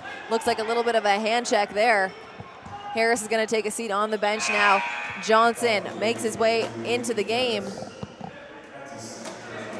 Only his second personal foul, Ryan, so nothing really to worry about, but Alex Superman Johnson, let's get him some minutes now. Well, absolutely. When you face a three-point shooting team like Moncton, odds are you're not going to get yourself in a lot of foul trouble. But once again, to Moncton's credit, attacking the rim a lot in this game has started to get some guys on the sheet there with a couple fouls. Lucius now over to Beatty. He gets it right back, spots up from beyond the three, off the back rim. Melvin Johnson, the third now, looking to get the answer there. That one no good. Corbin Thomas gets the rebound. Jamison Tipping now tries to get a little too fancy on that one. It's no good. Beatty on the other end, he puts it in for two. Very impressive finish there on the fast break there. But once again, though, this is the stuff you worry about if you're an Orangeville A's fan. Guys are getting a little bit too lackadaisical on both ends of the floor. They got to start picking up the energy a little bit here. Here's Bodiford now. There's going to be a foul there on Melvin Johnson, the third. The coach of Moncton, very, very unhappy with that call, Ryan. Yeah, just a lot of calls and no calls. Very interesting game here that these two teams are playing. Alex Johnson up top. He has two screens to choose from. Goes off the one on the left, pulls up from the three. It's no good. Corbin Thomas there to clean it up. He gets it to go, and he's going to go to the charity stripe, Ryan, for one more. And that's unfortunately what happens then if you're working off a screen like that and you're able to beat your man after you've set that screen. You're attacking and going to the basket. Even if Alex Johnson's taking that shot, you as the offensive player now have a running start to go at the basket. And if no one is there to try and box you out, or no one sees you as you're crashing the boards like that, you're almost always going to get that offensive board, Kelsey. Thomas sinks it, brings his team to 90 with 5 minutes left to go in the third. Here's Lucius. Finds Johnson. He dishes off. That one is no good for Beatty, but he's going to go to the line now for 2 shots. This is the battle of the foul shots now here, Ryan. It really seems like it at this point, Kelsey. But once again, Slim McGee, that's a guy that you're almost never going to get an and one on, just because he's so long and he can create so much contact when you're going up for the rim. It's a tough sell. Let's put it that way.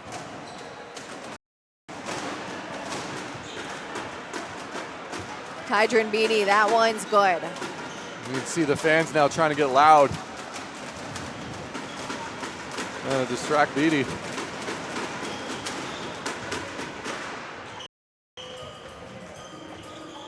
Five minutes to 68. The Orangeville A's leading the way over the Moncton Miracles.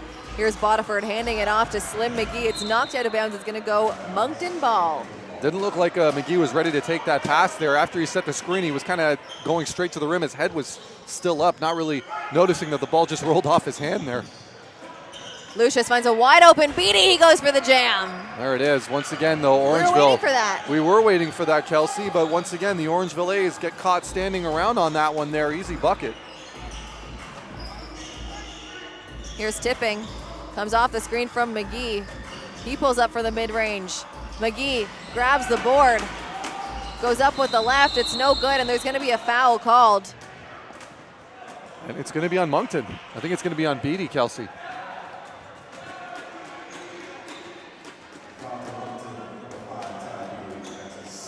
Tydron Beatty's going to pick up his second foul of the game, Ryan. Good eye. 14 seconds now on the shot clock. It's Orangeville ball on the baseline. Corbin Thomas up top. Turns the corner, puts it up off the glass. It's no good. Tries to get his own offensive rebound there, but it goes off of bounds off of Thomas. Moncton ball on the baseline. Yeah, you can see Slim McGee cutting to the basket there, and it looked like Thomas thought about it for a second to maybe try and get the pass to him, but I think he was worried that the defenders would have gotten a hand on it first, so he decided to go up himself, and just a tough rim out. Oh, nice move. Lucius keeping it in his right hand that entire time, getting into it a little bit with Slim McGee. That's a great finish, though. Not every day you can shift Alex Johnson. Well, I mean, he's an extremely skilled player. He went to Michigan, he went to Iowa State, so Michigan State, excuse me, and Iowa State. A very, very talented player. Also going to, when he was with Michigan State, going to that championship game, falling just short in that NCAA final. So, I mean, he's been in one of the biggest kind of games that you can be at as a basketball player, and so doesn't surprise me that he's got those moves in his arsenal. No, very, very impressive player indeed, and he's showing it today too, right? Slim McGee over to Johnson. Johnson gets it into Slim to Justin Moss. The fans love it. The fans love it when Justin Moss gets involved. It has absolutely erupted here at Athlete Institute. That is just great basketball, Kelsey. No one even paying attention to Moss at the last moment there, and McGee was able to find it. Moss who? On the other end, Lucius, he puts up the three. That one is good. Slim McGee looks like he might have lost a contact or something. He's gotten it out onto his finger. He's going to have to put it in. Yeah, it looks like it got knocked loose, and I think it got kind of knocked off to the side, and that's why he was asking for the timeout there, Kelsey. Joan, the wonderful trainer that she is going to fix it all, figure that one out, and it'll be Orangeville ball now on the baseline. Daquan Cook checks back in. He cannot pick any more fouls up while he's on now for the last 3.5 minutes of the third. No, not at all. As you're alluding to, he's got 4 personal fouls now. He's got to make sure he's staying disciplined, and that might be a challenge, though. He's got a couple of big bodies there that are sure to be aware of that. Lucius called with the kickball there. It'll be Orangeville ball on the sideline. 18 seconds on the shot clock. 3:23 left to go in the third. It's 92-75. Here's Cook over to Johnson. Gets it all the way over to Tipping, who dishes in to Moss. Moss drives, he steps out of bounds. It's going to be Moncton ball on the baseline. Once again, some very good defense. It's not every day that you can bump Justin Moss out of bounds on the baseline when he makes that move. So some very impressive defense there by Moncton, specifically from Beatty. Or excuse me, yeah, Beatty.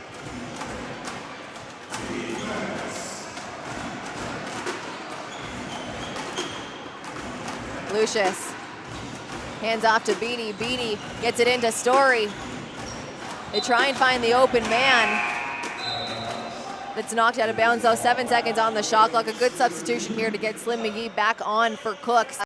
Last 2 fouls for the fourth quarter. Absolutely. Once again, though, throughout this entire game off of anything that's been a set play, so. Lucius puts it up from beyond the three, and it's good. There's Lucius knocking that one down. Don't look now. The lead is now down to 14, Kelsey. From 30 to 14, we've said it before, Ryan. These games are long, and anything can happen. Here's Tipping now. Up top, 14 seconds on the shot clock. He gets it into Moss. It's knocked away, though. Story comes up with a steal. Kearney gets it in. What a bucket. Oh, my God. Tydron Beatty forcing the Orangeville Ace to take a timeout. Let's talk about that monstrous slam. Holy goodness. That was something. That's got to be on the plays of the year. That has got to be on the plays of the year. What a finish at the rim there. And you could just see the two-hand gather. I did not believe for a second that he was going to be able to get to the rim. He was behind the white line, Kelsey. He took 2 steps from behind the white line, took the contact, and jammed it home. What a finish by the Moncton Miracle.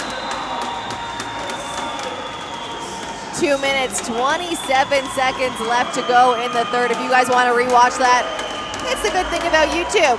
Go ahead, rewatch that one. Yep. What a huge dunk. He goes up right over Slim McGee, something not easily done. No, not at all. Now looking at those three-pointers, Ryan, they're creeping their way back up there. Orangeville has not made one. They are still sitting at that 9 three-pointers, 9 for 22 on the other end. Moncton, they've hit 7. They've hit 7 now. They started off with 2 in this quarter, so they've hit 5. And as a result, they've been able to cut into this Orangeville A's lead. And the A's, though, to their credit, I mean, they've still been putting together a pretty decent offense. It just seems like the momentum is starting to kind of shift in Moncton's favor here.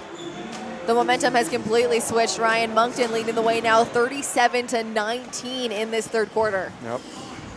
You look at it, though, you see no matter how heated things are getting and how animated it is, even Slim McGee just right there just gave him a quick pat on the butt to say, you know what, that was a great finish at the rim. So and when you're a shot blocker, that happens to you from time to time. 12-point game now, 92-80.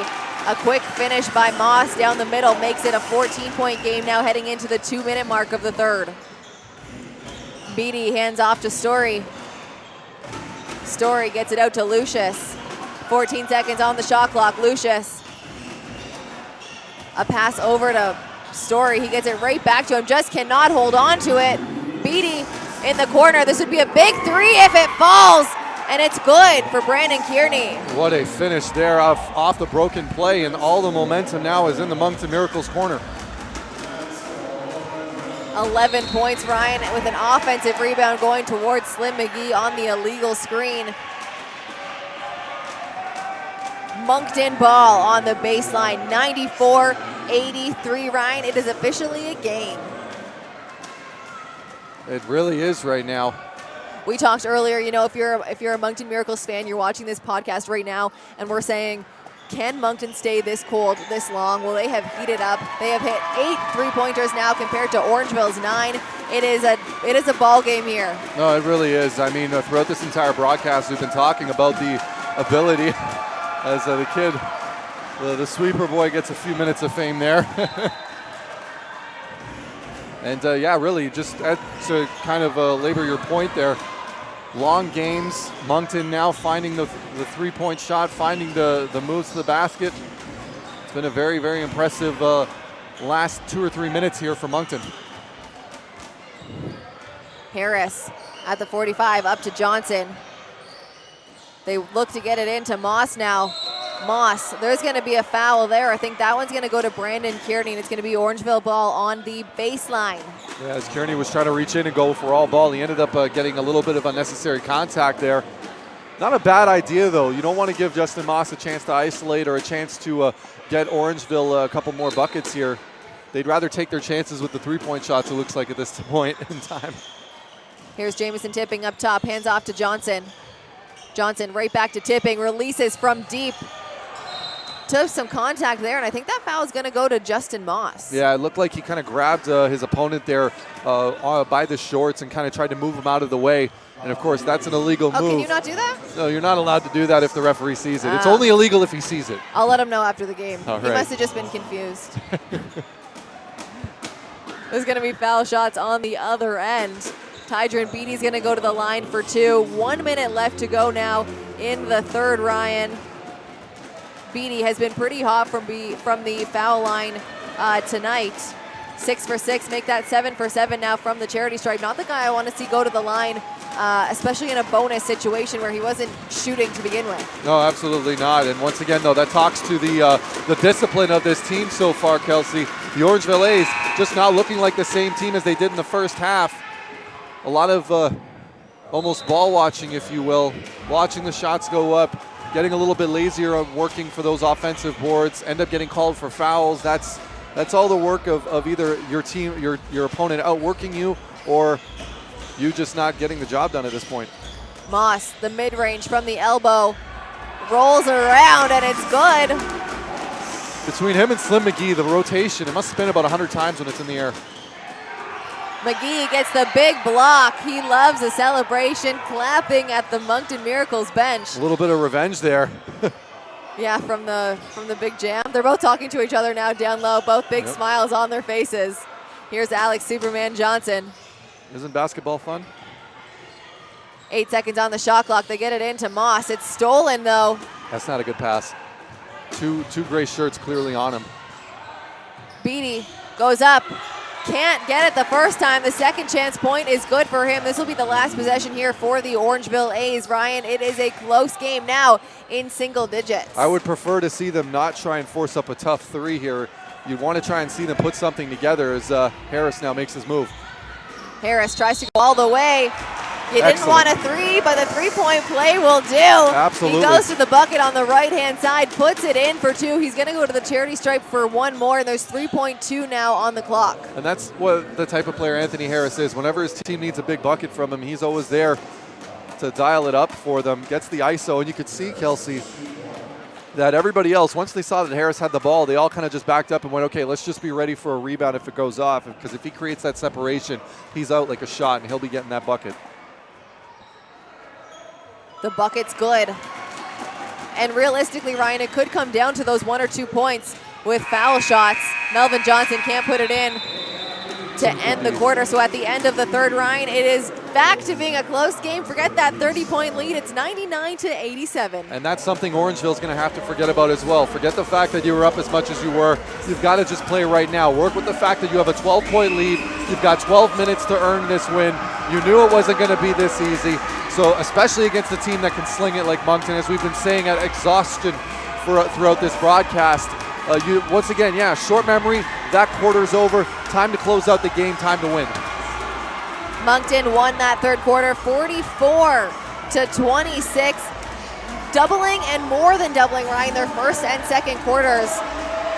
Actually more than both quarters combined. They had 22 and 21 in that first half. Unreal scoring for them. But on the other end, I think it's going to come down to their bench scoring in that third quarter. Right now, for the game, they're sitting at 36 bench points. Orangeville only sitting at 29, and I think that's going to make a big difference here.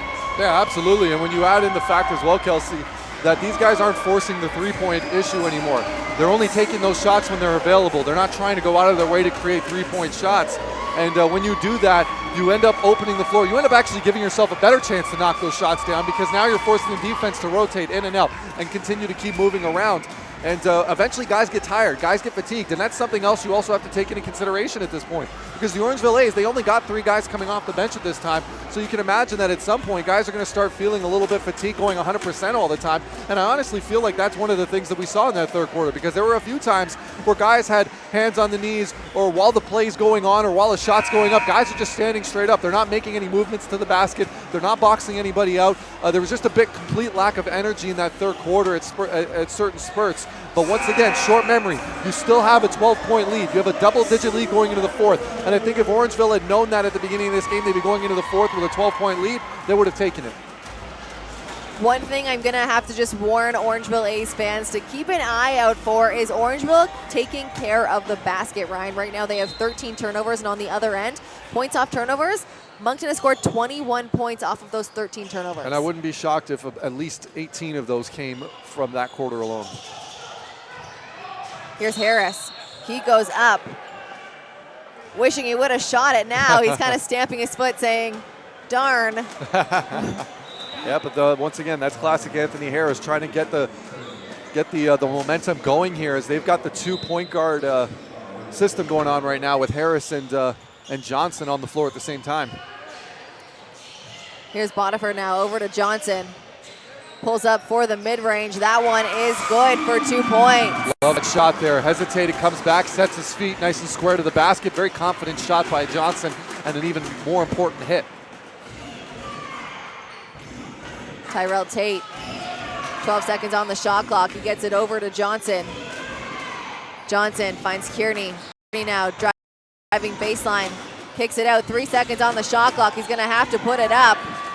It goes in. That is a good shot right there. Tyrell Tate for 2. Tough shot. Moncton's here to play now. 11 minutes now on the clock. Here's Johnson. He drives, and there's an offensive foul there on Justin Moss, a legal screen. It looks like Moss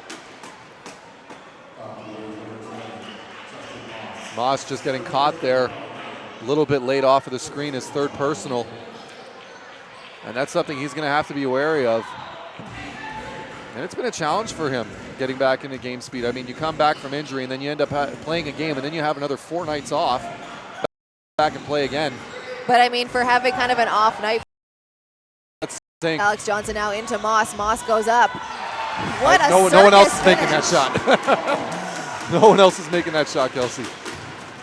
Beatty looking for the answer here. Goes up. It's no good. Justin Moss pulls down another rebound.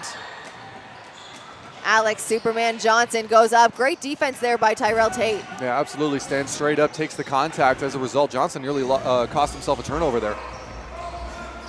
Harris. Great defense there by Moncton. Slim McGee picks it up from the floor and puts it in. Excellent shot there. Coach Lazowski's loving every second of it, especially almost bailing out Harris there, because Harris had a little bit of daylight there attacking the rim, but he decided to hesitate, and he was looking for the pass, and as a result, he ended up actually getting it knocked loose. So Slim McGee bailing out his teammate and picking up a couple points at the same time. All right, guys, 10 minutes left to go in the fourth. Go grab a drink, go grab some popcorn. It's going to be a game you don't want to miss.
Welcome back to A's TV. 10 minutes, 7 seconds left to go in the game, and it is back to a close one, 105-89. Ryan, from a 30-point lead heading into half. And once again, though, Moncton, they've came to play in this second half, and they've cut into the lead just a little bit. But Orangeville, last couple of minutes, extending that lead once more and seeing if they can try and close out this game with 10 minutes. Here's Tyrell Tate up at the 45. He gets it over to Kearney. Kearney, another slip, Ryan. We've seen it in the comments there, and there is going to be a foul on the Moncton Miracles. We've seen it in the comments saying, why is it so slippery? But you know, it's, I don't have an answer for it. It's not. I really don't, because at this point they've been sweeping the floors consistently. I think there might be a reason because of the fact that the AI players were playing here a shirts versus skins game earlier in the day. But I mean, that was hours ago, and the floor obviously gets swept before this game. So I mean, there's really no explanation. Justin Moss, what a take to the basket. He's mad at himself for not putting that one in. He was wide open, and like I said, one of those big guys on this team that has guard-like ability. Started at the high school three, split the defenders to get wide open going down the middle lane. Absolutely, and you know, when you're 6'10" and you can move like that, it really only takes like one dribble to get to the rim, and that's exactly what happened there. And I think even he was shocked at how wide open he was as he misses his first free throw. 9 minutes, 41 seconds left to go in the game. Moss at the line for one more. The second one is always good. Indeed it is. And the tradition continues. Here's Bird. We haven't seen much of him in the second half. He gets it over to Melvin Johnson the third. Kearney now in the corner. Some good D there by the Orangeville A's. Could have been two different travels there. He lifted his pivot foot 2 times when he started and when he finished. It's knocked out of bounds, though, by Orangeville. It's going to be Miracles ball on the baseline. 11 seconds on the shot clock. Yep, and that's one of those challenges with Bird on the floor now. You're going to see a lot more spacing here from Moncton. That is a tough shot. What a beautiful finish there by Melvin Johnson the third. When you're hot, you're hot. I mean, Melvin Johnson didn't see any options open, knew the clock was winding down, decides, you know what, let me just stay square to the basket. Excellent form there once he got up in the air. Great finish. Give Johnson 25 now on the night as Justin Moss puts another bucket in for his team. He's got 19. And there's Johnson a big on block. the other end, a big block by Slim McGee, but it's stolen by Cordell Genty. The three ball, no good for Johnson as Harris picks up the board. Harris, big rebound there, able to just kind of out-jump Tate on that one. Harris looking to do it himself. Wow. Talk about a heat check, Ryan, and is still burning hot for Anthony Harris. A deep three ball from Brampton, Ontario. Yeah, absolutely, and that's the sort of thing that you want to see, though, if you're an A's fan, if you're an A's player, or if you're on the A's coaching staff. Guys are continuing to play a little bit more energy, a little bit more urgency as well, more than anything with 8:34 to go. They don't want this to be a close one in the final couple minutes. Justin Moss takes a tumble, helped up by a guy on his team and a guy on the other team. Great sportsmanship there by number 23, Corey Lucius. Sorry to interrupt there, Kelsey. But I was just saying, you know, it's very interesting, too. Despite all the trash talking that's been kind of going on between the two teams, it's been a very guys have helped each other out. You know, guys are helping each other out. They're kind of smiling after the fact. You know, it's more of a tick-for-tack kind of a situation here.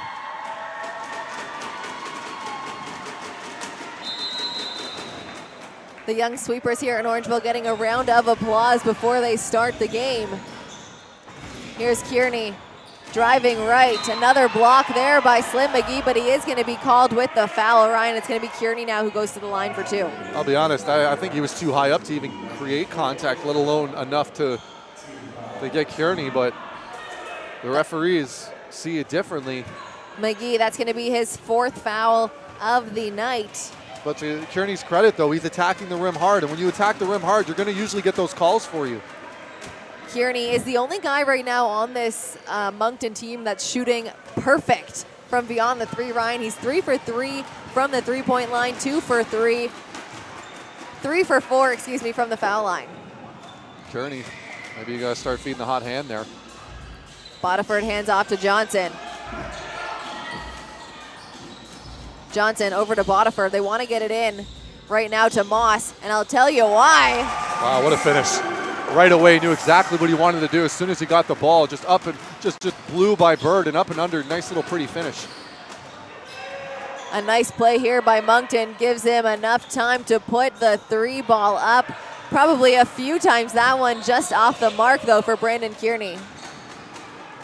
Orangeville taking a tumble as he's running back. Bodiford telling the sweeper to sweep the sweat up a little bit, and on the other end, he puts it in off the glass. Yep, that's what you got to do, though. And here we go. Got ourselves a timeout.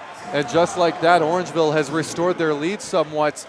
And once again, as I said earlier, they do not want this one to come down to the wire. They want to establish a win right now and make sure that there is no doubt left in their minds in the final 7.5 minutes here. Ryan, the Orangeville A's right now have outscored the Moncton Miracles 16-6, keeping the Moncton Miracles to only 6 points this quarter. Yep, when you have a great defensive effort like that, it all starts with the energy more than anything, and when you play good defense, it usually leads to even better offense. It makes offense that much easier as well if you're working guys over. Guys can get tired working on offense if you're smothering them like that. It makes the defense that much easier to get by. Ryan, right now, Orangeville is second in the league in assists, and they're showing why right now. 30 assists on the night, still 7.5 minutes left to go. Yeah, absolutely. Once again, when you're averaging the second most amount of assists in the league, and you can continuously move the ball like that, you've got 2 point guards who can get going at any moment. And even just some of the passes we're seeing from some of the bigs at this point, it's very, very impressive. Alex Johnson right now has 10 assists on the night. Almost a double-double, just needs 2 more buckets out there. 10 assists, 1 rebound, and 6 points. On the other end, Rick Bodiford's got 10 rebounds and 6 assists. Anthony Harris, he's sitting at 7 assists. The list goes on and on and on, including Slim McGee, the number 5 big man on the team. He's got 3 assists. Yeah, you know it's a good night when you've got your guards putting together double-digit rebound nights. That just means everybody's working a little bit harder. Kearney up top. He drives, he's doubled, gets it into Mitchell. Mitchell misses the first one, grabs the offensive rebound, and just cannot clean it up. Daquan Cook picks up the board. Here's Bodiford out to a wide open Harris. He's been hot so far. That one touches the top of the basket, so it's going to be out of bounds. 7:13 on the clock. Everybody was so focused on running back on defense, everyone forgot Harris there as he walked up to try and get that shot off, but to no avail this time around. Malik Story, he's going to check back into the game for the Moncton Miracles. A nice little shot there. That one will not fall for Beatty.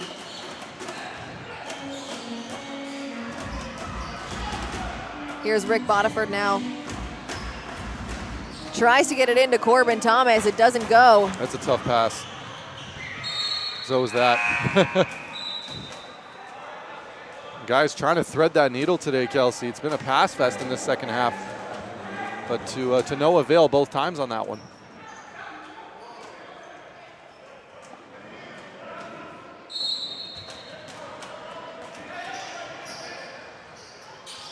Melvin Johnson the third. This one will be worth 2.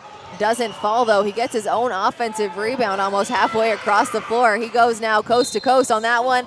Doesn't fall, but he is going to go to the line for 2. Ryan, he is giving it his all here in the 4th. Absolutely, and I mean, once again though, when you recognize, this is the importance for kids watching at home. You got to notice the tendencies of the referees here.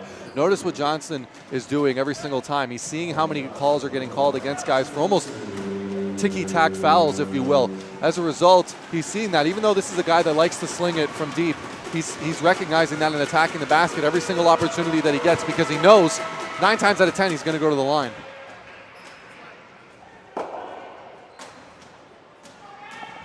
First one is good. Brings his team to 94.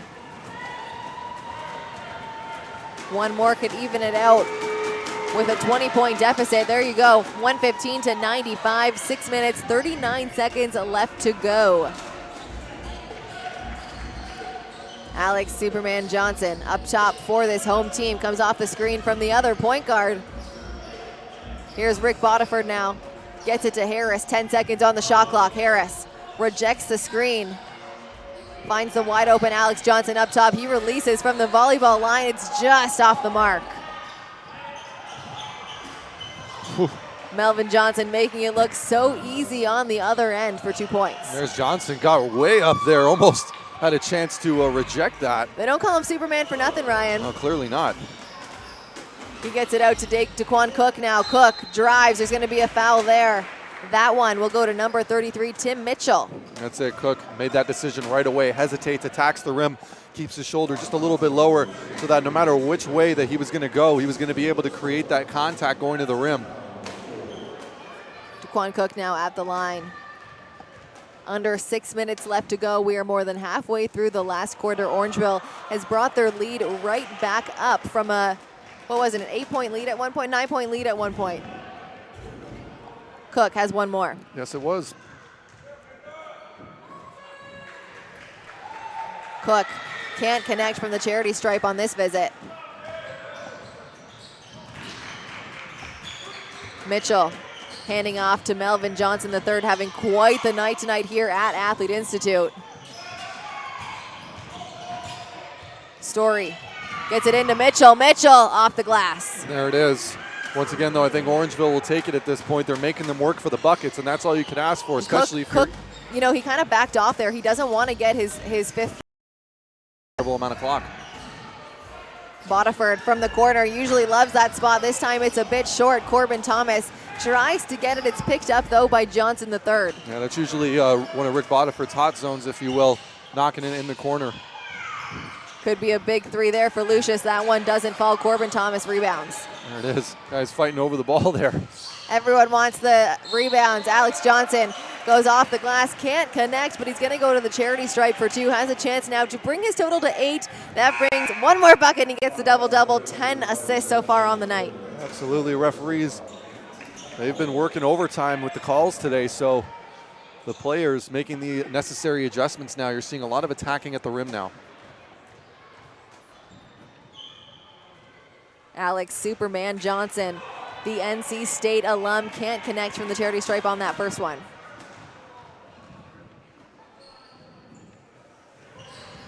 Second one is good for the Toronto native. One bucket is better than 0. Lucius turns the corner, kicks it out. Story from the 3.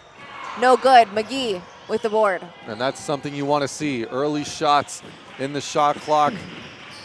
Very limited opportunity for an offensive board, and especially the lowest percentage shot on the floor, the three-pointer. Slim McGee now. No good from the mid-range. A beautiful pass there into Wong. He kicks it out to Story. Lucius now finds Melvin Johnson III up top. Just rims out. What a big board for Mitchell. Not able to put it back in. Corbin Thomas goes up for the block, but he's called with the foul. Yeah, it looks like as he was coming down, a little bit of a block there. Excellent defense, though, by Orangeville. No easy baskets. Once again, those long rebounds. Melvin Johnson taking a very, very deep 3 out there. But it's not a big surprise at this point, Kelsey. I mean, you got 4 minutes, 17 seconds. You're down by 17, excuse me. You still have enough time, though. If I were them, I wouldn't be looking to try and put up three-pointers so early in the shot clock. You still have enough time to kind of get something going here, especially if you get some stops and some fast break points. 4 minutes left to go. Harris puts up the floater, and it's Corbin Thomas there to clean it up on the other end. 118-99 now, less than 4 minutes left to go in the game. Mitchell, he's got 5 points, 5 rebounds on the night, tries to back down Slim McGee. Can't get it to fall. The foul will go to McGee, and Mitchell will go to the line for 2 shots. Ryan he was unsuccessful in his last visit to the line. He's got one more now here for him. 1 for 3 from the foul line. Yeah, he's had a bit of a frustrating day. 5 points, 2 for 6 from the field. He's been called for a lot of fouls that he doesn't feel were necessarily justified, but he's got an opportunity to kind of brighten his own day a little bit here by knocking down this shot, which he does. 18-point lead now for Orangeville over the Moncton Miracles. Still just under 4 minutes left to go in the game. Mitchell goes 1 for 2 from the foul line, and it's McGee who picks up the board. There it is. There's Mitchell, 1 for 2 overall in the game as well. That was actually just his first trip to the line, Kelsey.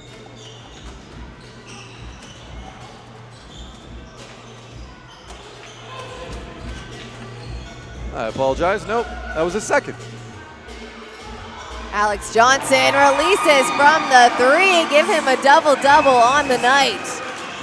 Mitchell goes up again, can't get the dunk to fall. He's holding his hamstring though and limping pretty badly now. He gets back though. His kick ball there called on Wong. It's gonna be Orangeville ball on the sideline.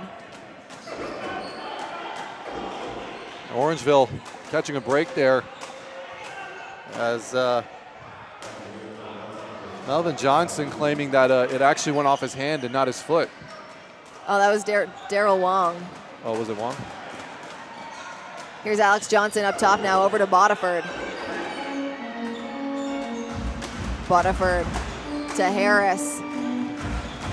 Comes off the screen, 8 seconds on the shot clock, puts it up. It's no good. Slim McGee with another offensive rebound now over to Rick Bodiford. You can tell that Rick Bodiford is so, his basketball IQ is so high, such a veteran on this team. Could have gone up for the three ball from the corner. That's exactly where he likes it. Instead, wants to take a bit of time off the clock. Yeah, very smart decision. And he does that. Johnson's going to get called with the foul there against Lucius. Not a shooting foul though, so sideline, 24 seconds on their shot clock and under 3 minutes left to go now in the game. And this is it right now. If you're Orangeville, just make sure you're playing clean, tough basketball. Eat up as much of the shot clock as you can at this point, but still, you know, make sure you're running your offense and you're finding open looks. You just have to make sure you're very precise in what you're doing to be able to close out this win. You've got to earn it. Nothing's going to be given to you in this league. A beautiful pass there into Beatty. That one is good for 2 points. That guy can hop. Yeah, absolutely. And my goodness, nice little no-look feed on top of it, too. We've seen a lot of really nifty passes today, The dime Kelsey. and the dunk. Here's Harris now up top, over to Johnson. 10 seconds on the shot clock. Johnson drives. Finds Bodiford. Would have been a beautiful assist there for Alex Johnson. Bodiford just can't connect, saying, it's my fault. I can hear him from here, even with our headphones on. Yeah, really. And once again, though, Bodiford up and under catches the pass. Just his body was falling just a little too far away from the rim for him to get a clean up and under, if you will. And that's what resulted in the missed layup. Here's Johnson now into Harris. Harris gets both defenders up off their feet. It goes for the reverse. It's in, and he's going to go to the line for one more. Harris, 28 points on the night, 7 assists, 6 rebounds. What a finish from Harris. But that's one of those finishes that you only learn to do with time and experience. And that's something that Harris has plenty of, playing at some very, very high levels in leagues across the world. And once again, you're just seeing how crafty he really can be, getting both defenders in the air, and on top of that, finishing with the N1.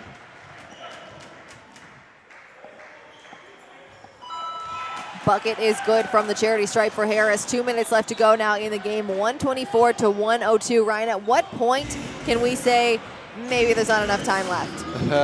I'll say when it's 0. A big three ball there for Jamal Gatali.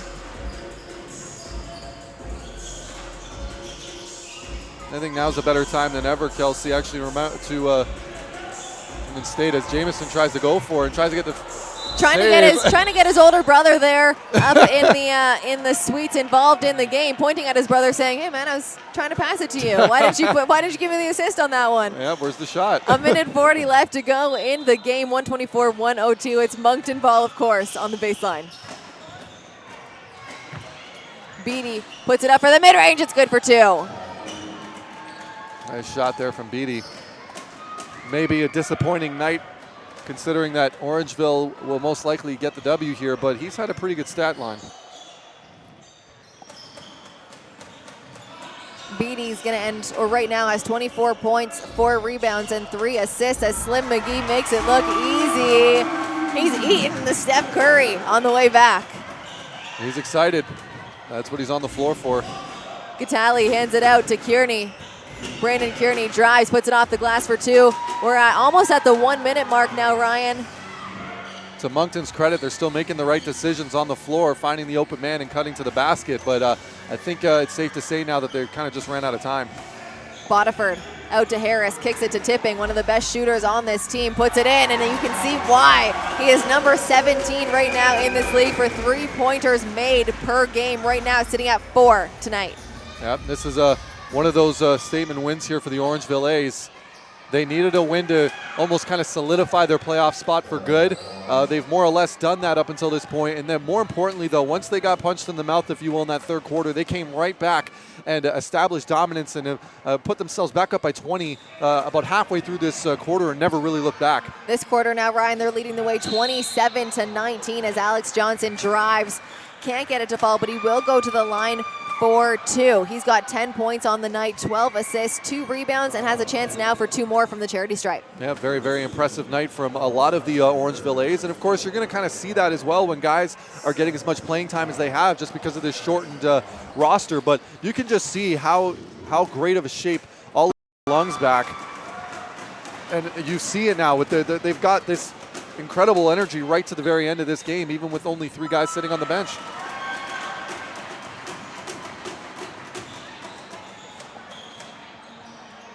Here's Brandon Kearney now at the 45, 18 seconds on the shot clock. About a 2-second difference between the game clock and the shot clock. Catelli misses it from up top. Here's Anthony Harris now. Goes up, gives Rick Bodiford the alley-oop to end their offensive prowess. Beautiful, beautiful play there between the 2 Orangeville A's. And that pretty much sums up this night, and that's the game, folks. The Orangeville A's improve to 15 and 21 on the season, and they finish their home regular season on a positive note with the win. They end their regular season home games with an alley-oop from Harris to Rick Bodiford. What a beautiful play to end the game and to end the regular season here for the Orangeville A's. Guys, at the end of this one, it's Anthony Harris who gets the player of the game with 29 points, 9 assists, and 6 rebounds. Following him, Justin Moss, glad to have him back, 22 points, 8 rebounds. A very complete game for all of these players, Kelsey. We got to just do one more guy on this, or a couple more guys on this team. Slim McGee ended with 14 points and 13 rebounds. And, of course, Alex Johnson had 12 points and 12 assists, getting the double-double with points and assists. Yeah, absolutely. Once again, a very impressive stat line for all the players working hard from beginning to end. Perseverance as well after giving up a huge chunk of their lead. They never relinquished it, though. And they never allowed Moncton to get within more than 9 points. And if you're an A's fan, you got to be encouraged by that sign and by watching this kind of game as the playoffs come near. The Orangeville A's had an impressive 12 three-pointers tonight, Ryan, to ice the game at the end, 133-108. Let's give a quick shout-out to a couple Moncton Miracles players quickly. With 29 points, 5 rebounds, and 2 assists, leading the way for his team. Melvin Johnson III is the leading scorer of his team. Right behind him, Tydron Beatty, he ended with 24 points, and with 16 is Brandon Kearney. Make sure you tune in to playoff action. The Orangeville A's have 4 more league games there, all away. 2 of them against Niagara, 1 against London. Tune into those on their NBLcanada.ca. But Brian and I will be back for playoff games here at Athlete Institute. Make sure you stay tuned. Cheer on your Orangeville A's as they go to ice their playoff spot. We'll be back in a couple weeks. Take care.